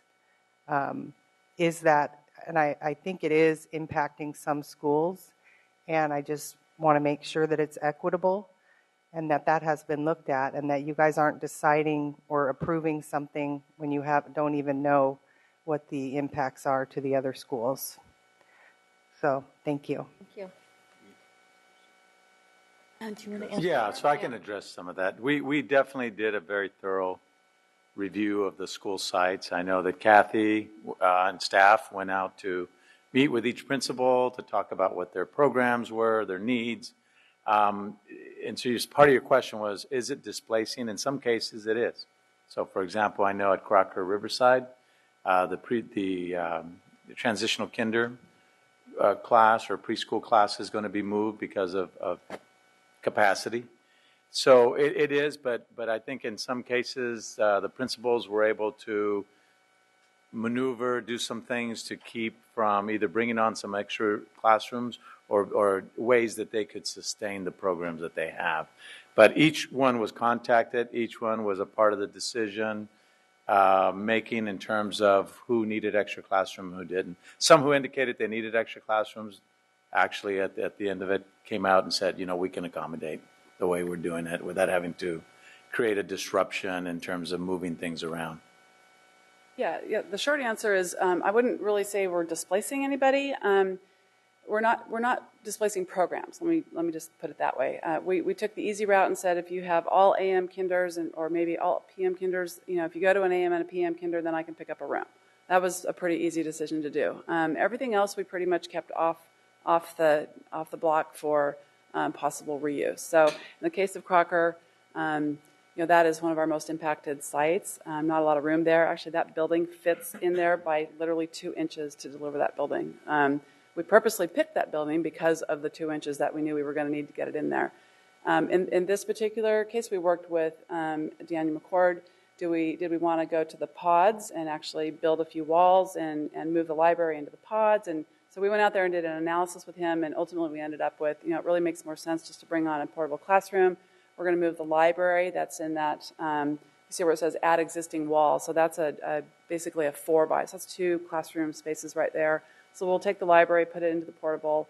put a wall up. That'll gain us the 2 classrooms that we need, and the TK will move over to Washington, actually. So it all worked out really well. As far as movement within a campus itself or on a site itself, those discussions have been happening with the principal. It may make more sense for them to move some grades around just to keep grades together. The portables that we add don't have to be used for the K1, 2, or 3. They might be a 6 and a 7, and the K and 1 go someplace else. So, but that's we're working with the site administration to make that as painless as possible. So. Okay. Member Ryan, Vice President Ryan. Thank you, Ms. Sutherland, for your thoughtful comments. So I do want to speak specifically to some of your questions about displacement, and I think, Kathy, you might want to elaborate a little bit about how sites were selected to receive portables. I appreciate that principals were consulted. I'm not necessarily hearing from all of the principals in my area that they're happy with the decisions that were made, to be quite candid. Calling out Hollywood Park Elementary, where you have your daughter, Ms. Sutherland, I do think it's important to note that Hollywood Park Elementary, which many of you know borders LDV, is seeing no portables, whereas LDV is getting, I think, 4 or 5 portables. 4 portables. So there is a challenge created for Hollywood Park Elementary. You may know that Hollywood Park Elementary, in an effort to grow enrollment and recruit more neighborhood students, extended their kinder day. That was a very successful recruitment technique. As a result, though, of class size reduction and not having a commitment of the 1 portable they requested, what will happen at that school site, and this is a very real challenge that we're having to deal with right now and talking with our assistant area superintendent on, is that we will, if we cannot figure out another place to locate and any feasibility about relocating the early childhood education program that goes on there right now, the Healthy Start program, if we can't do that, what will end up happening is, to accommodate this space, Hollywood Park Elementary might realistically have to create what Tenley Luke has called a special education wing of the school site because of some movement, which would be very unfortunate. I think, as Angie knows, one of the real bedrocks and strengths of both Principal Luke's leadership and the model that is so inclusive at Hollywood Park Elementary is this idea that special education students are very much a fabric of all of the programming. And so, I very much want to see the district move forward in a commitment to address that issue. And I guess my follow-up question is, as we talk to other districts in surrounding areas where they may have some surplus portables available, what, if any, feasibility is there to take surplus portables from other surrounding districts and relocate them on school sites where we know they are in dire need of a portable? So all the portables that we are relocating are coming from our stockpile or our school sites. So we're not having to go buy a portable, which is nice. They're all in various stages of repair or disrepair. One of the contracts that we did, I think tonight, was an allowance for repairs to those portables. So I know, is that Mary's site? Hollywood Park, yeah. I know there's been some discussions about that, and we are working with Tenley to try and make that work for her. One of the things I was kind of tasked with is to keep this class size reduction, not growth, because it's a great opportunity to say, gosh, as long as you're bringing on portables, why don't you add a couple classrooms for me? We've talked about this in terms of the bond language. We didn't have dollar amounts allocated for this, so I don't mind looking at growth. Obviously, growth is a good thing, but in my mind, it kind of needs to be separate from class size reduction. I've got such a limited time to get this thing done and get these classrooms open. We are going to be refurbishing some extra ones so that when things like this do come up and it makes sense to move forward with adding a classroom there, we'll have a little bit of an extra stockpile where we could just go pick up a portable and plop it down. So when you're saying that you're in discussion with Principal Luke right now around a solution, what does that look like? What's the timeline? Yeah, I know Mary's not here anymore. I know Area Assistant Mary Harden-Young's been working with her, and Mary came over the other day and mentioned it. So it didn't sound like it was a dire, oh my gosh, we have to solve this today. So I can certainly follow up with her, and either I can get back with you or she can get back with you. I will tell you, my big concern is whether or not we follow up on this today or next week. We have to have a solution figured out by this fall so that we are not disenfranchising certain populations. Right. And continue to really do what we think makes Hollywood Park Elementary a very special school, which is ensuring inclusion and an environment that allows all students to thrive. Well, if that's the case, we need a solution now, not by fall. So we'll definitely look into it and get you a progress update on it. So. Thank you. Thank you, Member Ryan, Vice President Ryan. I actually, one of my questions is going to be: are we displacing any special day students, and or where are they going to be moved? And then you had made the comment about using like a special education wing, and that I am appalled if that's what's going to happen. And I hope that the superintendent is going to make this his priority. These children thrive on normality, and to kind of stick them off in a wing by themselves is just, I don't even know what word to use. It's appalling, and thank you, unacceptable. So I hope that we make this a priority to make sure that this process is as normal as possible, and that things like this do not happen. And I hope that this is brought back to the board before any final decisions are made of where these classrooms will be placed. So, that's all I have. You are finished. Thank you. That was an informational item.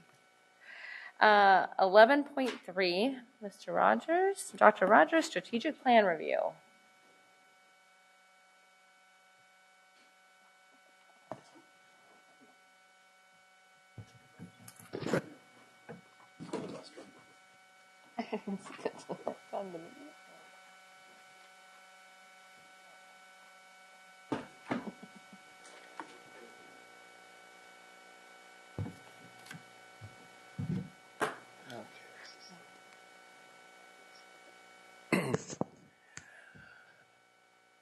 Good evening, Board President Pritchett, board members, Superintendent Bonda.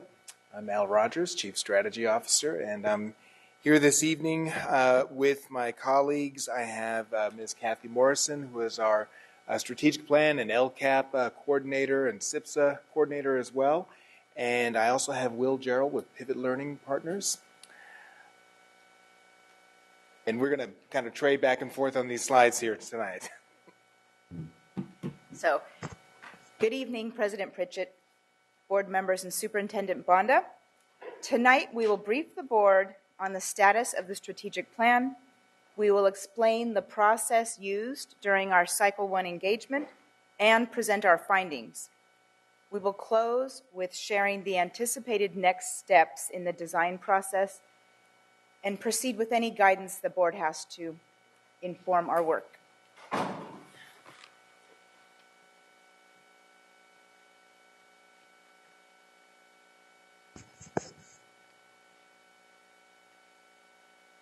The board, via staff and Pivot Learning, has initiated a robust community engagement process in the design of its new strategic plan. This process began in July 2015 and has so far included 6 different community meetings held at various school sites throughout the city, ongoing expert consultation, including but not limited to detailed study and analysis of other school district strategic plans in urban settings, student performance data from our district, climate data. We've had a consultation with organizational leaders from Pivot and from members of the superintendent's cabinet, university professors, city leaders, and the board itself via a special board meeting on December 11th and other settings. We've also been able to work with every principal and requested that they share a draft or the ongoing drafts of the strategic plan and facilitate a survey with their respective school communities. And I'm happy to report that during this engagement, we've gotten responses and survey results from every single school community. We also have 46 public education volunteers that have been trained as of the fall of 2015. They have been engaging their respective community groups through conversation and sometimes presentations, small groups, regarding the board's new strategic plan, and then they bring that information back to staff working with the design team deployed on the project. And then also we've had a chance to engage all labor partners. So that also includes the LCAP Parent Advisory Committee, the LCAP PAC, the DLAC, the Community Advisory Committee, and various community groups, including but not limited to the Community Priority Coalition's various partners. All of these groups have been engaged in this stage or this cycle one of engagement in the strategic plan development. So just to recap in a timeline format, we began in November when we shared the draft, our first draft with the board, and at the same time launched the survey. The survey was available online and also paper form. It was translated into our 5 district languages. As Dr. Rogers stated, our public education volunteers were trained on the content and tasked with sharing the information in the survey with their friends, colleagues, family, and neighbors in order to complete the survey. We posted the survey online, shared with labor partners, and provided it at school sites through our Family and Community Engagement Office, and also with the help of our site principals. After the email from the superintendent to staff encouraging them to take the survey, we noticed that the responses from staff increased dramatically. But the survey is just one of the ways that we engage with our community. We also had community conversations during which we made notes about the high points that came up frequently. We reviewed the plan in those meetings and additionally conducted a special board workshop December 11th in which we listened to the board's input on the proposed district goals and initiatives.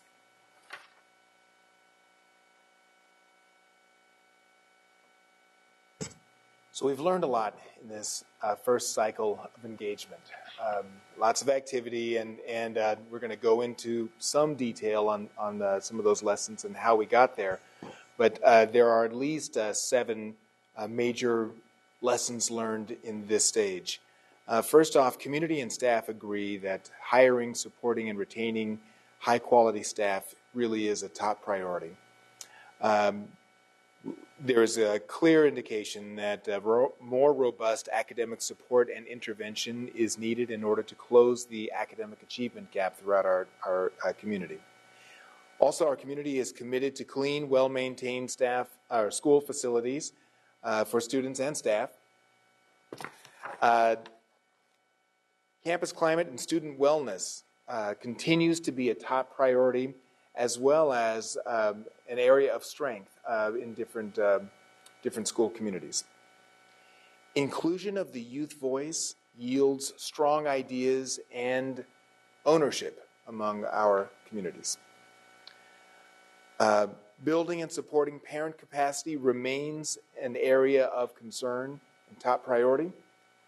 And equity and operational excellence are both key drivers to virtually every high-priority activity identified by stakeholder groups.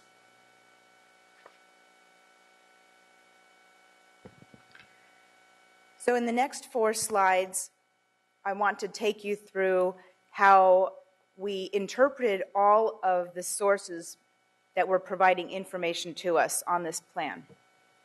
So the left-hand column of the chart represents the initiatives expressed in the draft strategic plan, and then across the top is where we found confirmation as we read through all of the responses.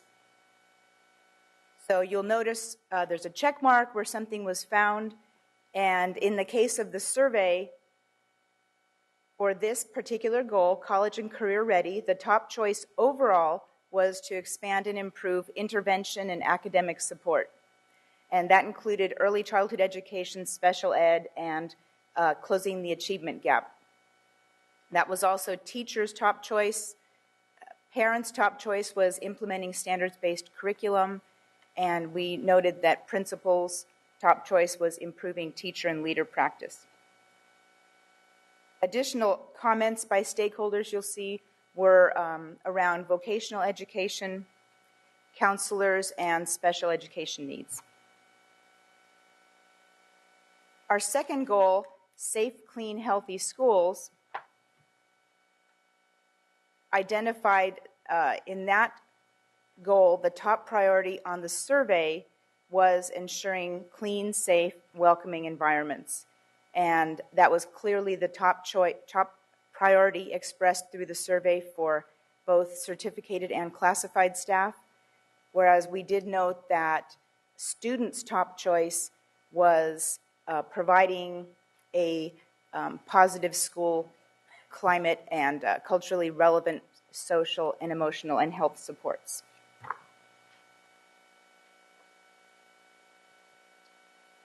So, family and community empowerment.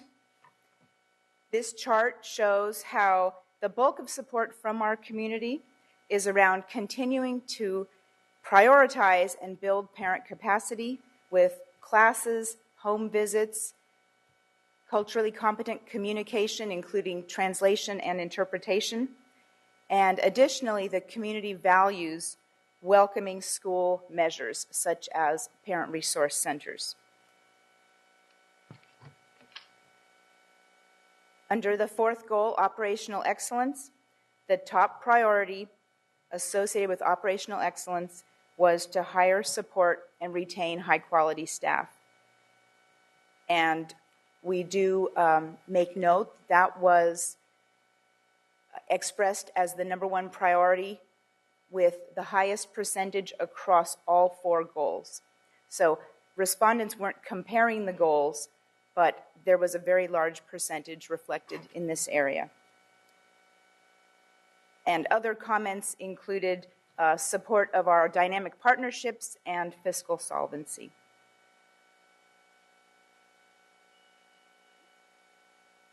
Time's up, sorry. Yeah. I'm just All like, done. go ahead.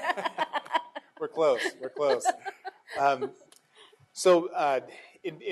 In organizing or trying to organize some of this information and making sense of the many moving parts, there are some sort of recommendations on moving things around a bit.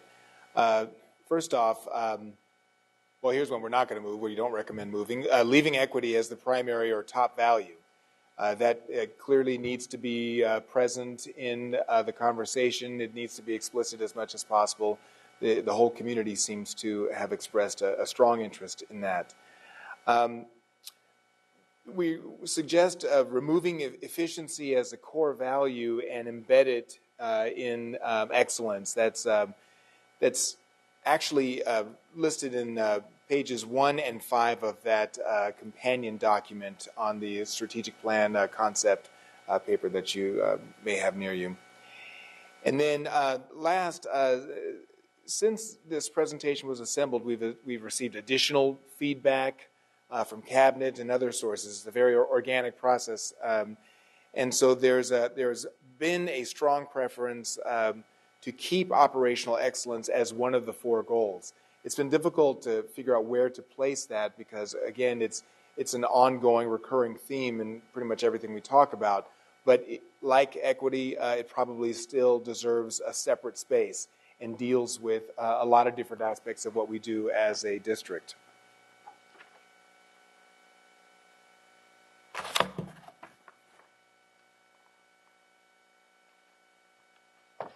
Oh, thank you. So for the first goal, which we submitted to you originally as college and career ready, based on conversation, especially influenced by our young people who have been involved in the conversation, they strongly recommended that we change that to college, career, and life ready, adding additional preparation, additional kinds of support, and seems to be a strong idea. Next, safe, healthy, and engaged schools. Based on that conversation and the survey results, we're suggesting the change be to safe, emotionally healthy, and engaged students. keeping the focus explicitly on our students as opposed to a general reference to our schools.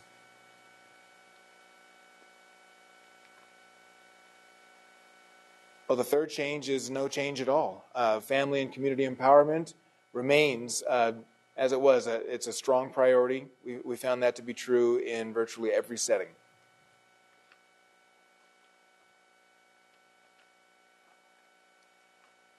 And for our fourth goal, it was suggested to embed, as we mentioned, operational excellence throughout the plan as a core driver, like equity, for all of our work. There isn't a clear consensus on this, right? So we're still kind of working with where to place this. The district leadership is certain that we have to include it in the plan, and this will help us or empower us, I think, to measure our progress as we move forward, right? So a big piece of this is that other project that coincides with it. It's the data dashboard and ways to measure and track our progress as we proceed with the strategic plan and with the LCAP. So we're thinking that the recommendation needs to be operational excellence as a whole category of work that needs to stay distinctive in this strategic plan.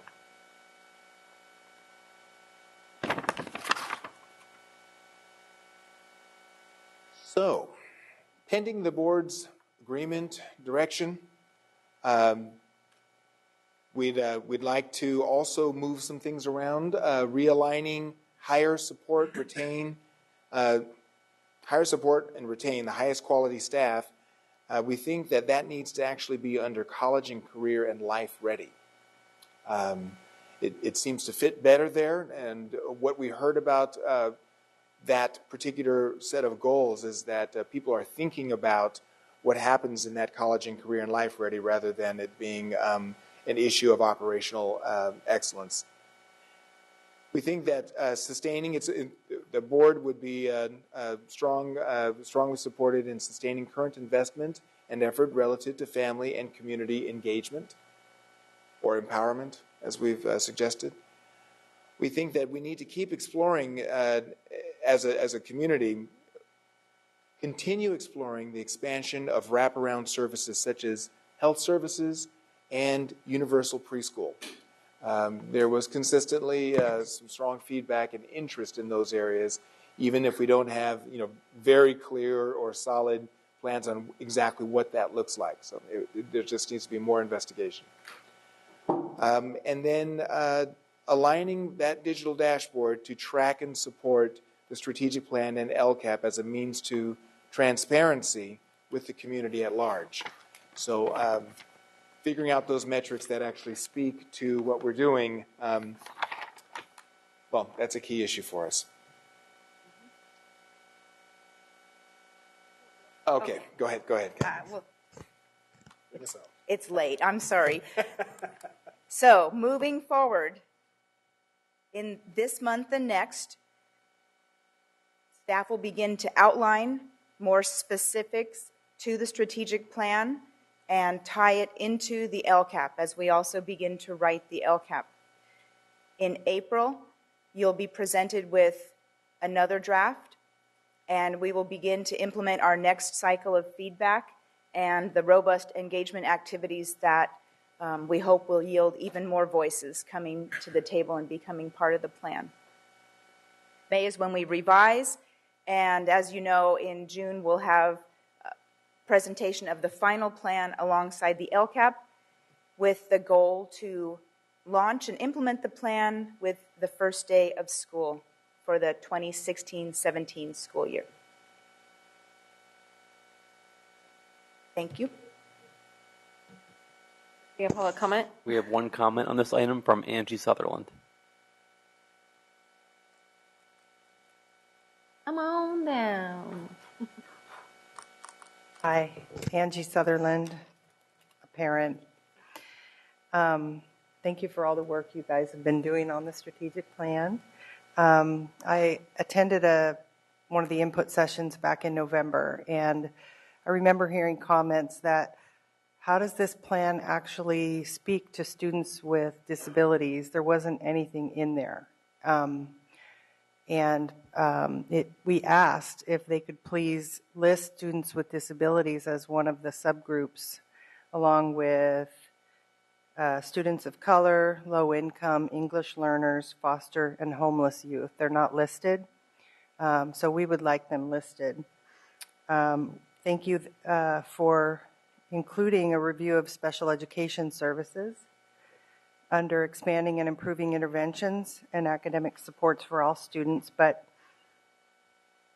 that's a little bit vague, especially when I see other more specific verbs being used, like build systems that lead to positive, offer more options, expand access, expand and improve, increase options, increase participation. Those are the kinds of verbs that should be listed, not just review special education services. What is that going to lead to? So that's my suggestion there. I was just want to say I was disappointed with the survey because it does break down all the ethnicities, parents, students, teachers, but we don't really know what did parents of students with disabilities say. We'll never know that. So it should be part of any survey that we do. And it hasn't been, and even though I've commented on this several times with other surveys.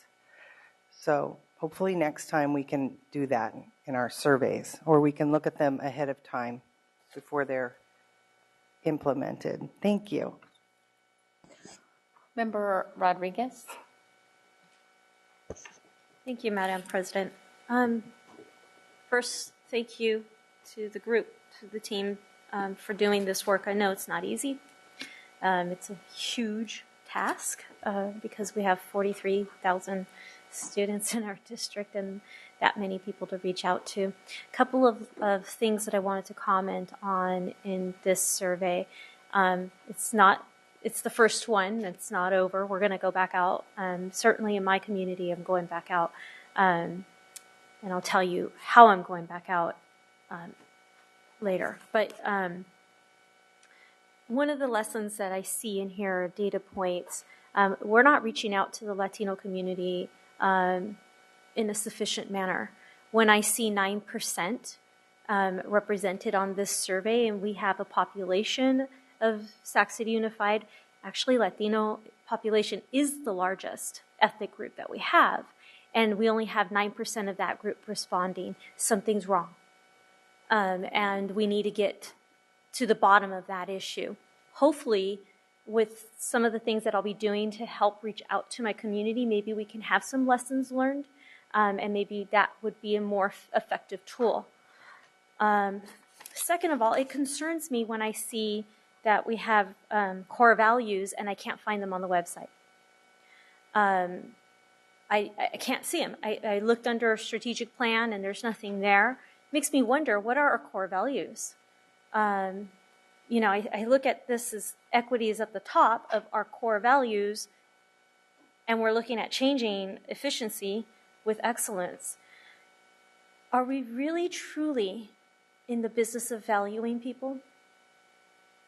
I mean, I go back to school board member Barry's points that she made earlier today. You know, people just want to feel valued here. And if we here at this level are not insisting and pushing on that everybody is valued in this district, we're going to have actions like we had this evening. And I think we need to start changing the script. We need to start changing our behavior, looking at ourselves in the mirror, and start understanding why are we having a lack of participation with our parents, the lack of participation with our students when these surveys come out, the lack of participation from some of our staff. Is it because we truly don't have a value system? And if not, then let's define it. Let's get to the bottom of it. Let's fix it. I'm in the business of getting things done. Thank you. Okay. Now, in terms of reaching out to the community, I had a very interesting conversation with Keith Herron from Target Excellence. He is in one of our schools already at Rosa Parks, and he and I are going to partner, and we're going to use a survey that goes out through the mobile devices. He's got an app that's going to go out. We're going to piece this out.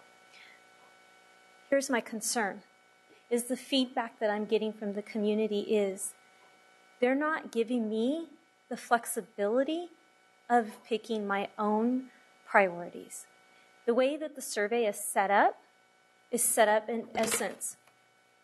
They feel like they're being led into an answer and not independently choosing an answer. Okay? So I'm hoping that when we do something a little different over here, maybe we can learn these lessons. And what we're going to do is we're actually going to keep track of which ethnic group is responding, at what rate, how many participants that we're going to get. So that's one of the things that I'm looking forward to. We also had a discussion of bringing our community at Rosa Parks in for a community meeting, and also having a dot vote system where we have them dot vote based on their responses of what we get as a feedback system. Okay, I really want to see that we have community actually genuinely responding, and us being very authentic about respecting their response and not feeding them what we would like them to see. Okay? Member Rodriguez, sorry, I don't mean to interrupt. I'm actually done. Oh, okay. Well, we have Student Member Berry still wants to speak. So can I get a motion to extend the meeting by 5 minutes? Other people 15. have? Go 15. Okay, we got another board member, so we're going to do 15. But by 15 minutes, can I get a second? Okay, thank you. All in favor, say aye. Thank you. I just had a quick clarification. The overall demographics of the survey reflect a lower Latino population because we had a high population of staff responding who are primarily white. Breaking the demographics down to our parent population, I'm on the wrong page. We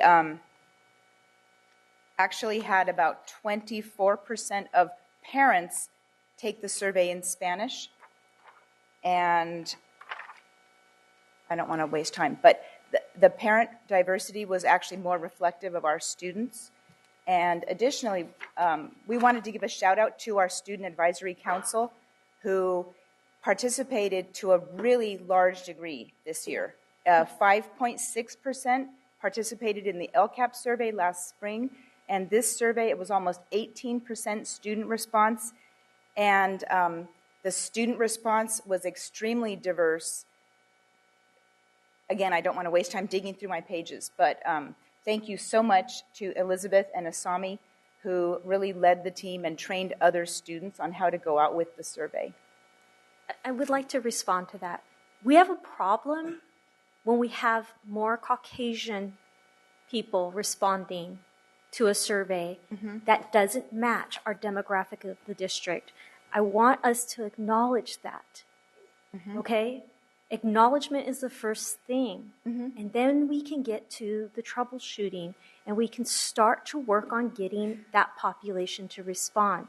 I don't like it when we come up here and try to sugarcoat and say, well, the reason why we had this. Okay, we know we have a population of teachers that don't match our population of students. We already know that. That's an anomaly. Throw it out. Okay? Deal with the fact that we didn't reach out to a particular population effectively, and let's learn how to reach out to that population. Okay, Thank you. Student Member Berry. Thank you, President Pritchett. So I think you guys are awesome. I think you guys really try to get out and get student voice, which I really like. Now, obviously, I think you said 18% isn't where I would quite want it, but I feel that you have done a lot more than a lot of departments in any district have really done. And so someone mentioned about being more specific about things, and And I know this may not be the step for it, but because I saw this on the agenda, and we had a youth council meeting today in SAC, and it was just a little activity we did, and I have feedback that they gave on just the one goal, the college career and life ready, and they just gave it wasn't like they like this or they dislike this. They're all like specific like programs that they thought could fall under like they were like okay. I gave them the updated version of the strategic plan, and then we went over college career and life ready. And they were tasked with identifying like programs or services that they thought fell under like the 3 boxes that were there, and they thought would be most important. And I was wondering if you were interested. I have like a nice typed copy if you want to get it. Mm-hmm. Yeah, I know it may be like a little early, but I just thought I'd give you that because I think student input is always important. That's exactly where we are in the process. That's Okay. what comes next. So perfect. Thank you. Thank you. Vice President Ryan. Thank you. I'll try to be brief in recognition of the time that we're at, the witching hour, so to speak. Thank you for your efforts. I appreciate it. I do want to underscore the importance of this idea of how do we make the framing, the messaging, the language, the surveys accessible, right, and relatable to families of all ethnicities and demographics, socioeconomic status in the district. I do really believe, and I look at this from a parent perspective, that things like operational excellence didn't rise to the top because, let's be candid, what does that mean to a family member? You know, if we change the frame to talk about customer service, welcoming families, ensuring that all families have access to resources and an expectation that their children will be given, you know, college prep curriculum, right? This is a different lens, but operational excellence is just very ambiguous. And on the survey itself, you know, I think that one of the things that was pointed out is that we had a 20% rate of respondents that did not complete the survey. And I wonder, you know, why did that happen? Was it burnout? Did they not understand certain questions and move on? And that's concerning to me, right? And obviously, who's filling out the survey is also of significant concern. One of the suggestions, and I know that you have worked so hard as a team to ensure that we're getting stakeholder input.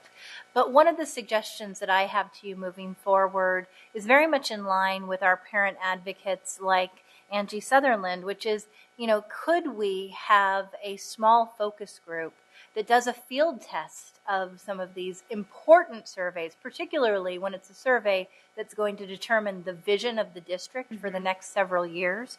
Could we have a focus group that talks about language, right? So let's break down operational excellence. Let's break down college and career ready. What does that mean? What does that look like? How do we talk about it in a way that has more resonance? Because I know that even when we feel like we're being relatable, quite often there's a disconnect because we're just mired in a talk that's very different from people on the ground. So those are 2 pieces of feedback that I wanted to give. And then I noted that there was a comment around taking out specific program names in the strategic plan. I wanted to ask you why that was. I think there's a level of expected accountability that you're then investing in those programs and scaling them, particularly if they're high impact practices, that doesn't occur when you are more ambiguous in how you talk about supporting a goal. So I think you're going to get there as a board. So as we get closer to the final document, in fact, after having completed that first phase of engagement, I think you're at a point where it is time to go ahead and be a little bit more specific. We didn't want to limit the conversation too much to specific programs. So using brand names and so forth immediately sort of leaves out other ideas. But we're going to get more specific as we proceed, and I think the next survey you'll see an awful lot more in the way of specific language for people to react to and to advise us on. I appreciate that. So a couple last comments. I understand that equity is really being looked at as being interwoven throughout the document, but I hope as we flesh out the tangible goals around equity, we're not just looking at equity across ethnic subgroups, but our special education populations, our foster populations, our ELL learners. But beyond that, I would really like some tangible metrics by which we can be measured around closing achievement gaps, so that there's a real commitment that when we say college and career readiness, what does that look like? Does that mean that equity at the center of that is an expansion of priority schools and what we have seen work within that model? Does that mean that we offer A through G as the default curriculum so that all of our kids are in fact at least being given an option to be four-year college ready?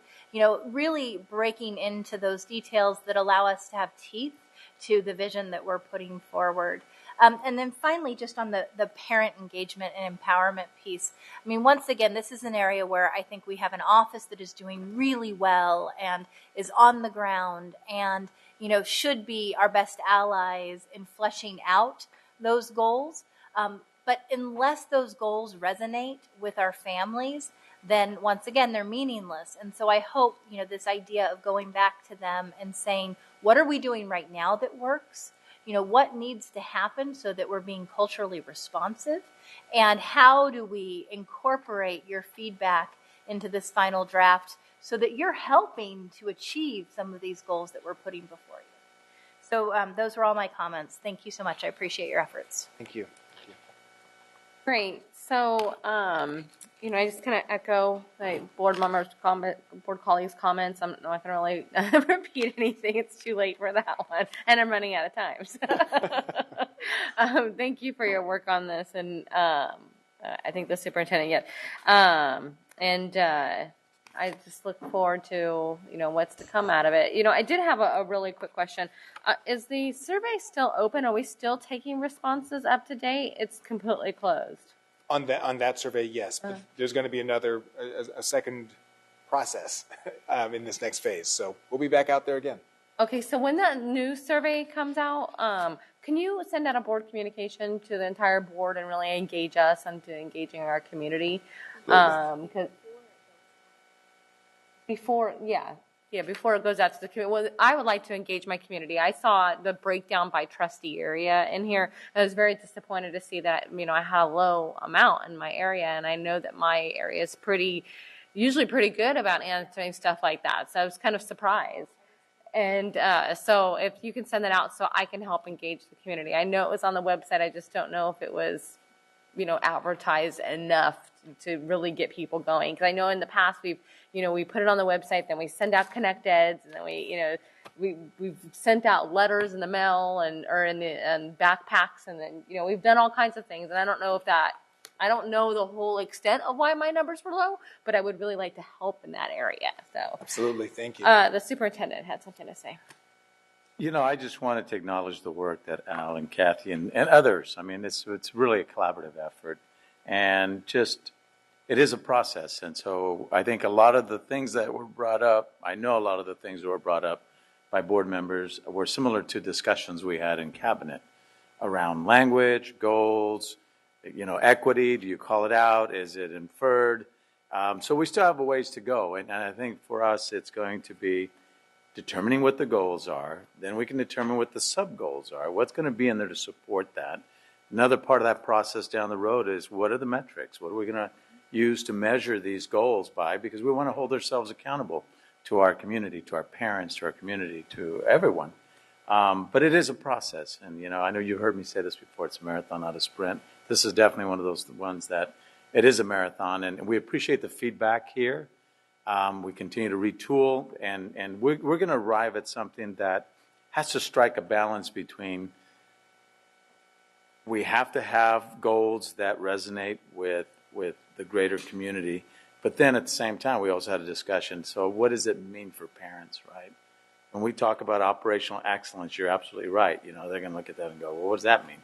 So we need to break that down and say, so what does this look like to you as a parent when we talk about, operational excellence or, educational excellence and equity? What does that mean to your child going into our school system or being in our school system? So it is a work in progress. We're going to continue to refine. We're going to continue to bring it back. Ultimately, we'll land at something that we can all be very proud of, that we think speaks to what we want as a community, not just as a school district, or it's what we want as a community to guide us, to create the blueprint for how we educate our children in Sac City so that they are successful and so they are ready for college career and life. Right. Thank you. All right. Thank you so much for your report. Okay, item 12.0, business and financial information reports. 12.1, all that information was received. 13.0, future board meetings and dates, March 3rd and March 17th, same place, same time. Well, at 4:30, not 3:30. And can I get a motion for adjournment? What? And if you brought Girl Scouts. Yay! Can I get a second? Wait, can I get a second? Can I please get a second to adjourn? Thank you. All in favor say aye. Thank you. Adjourned.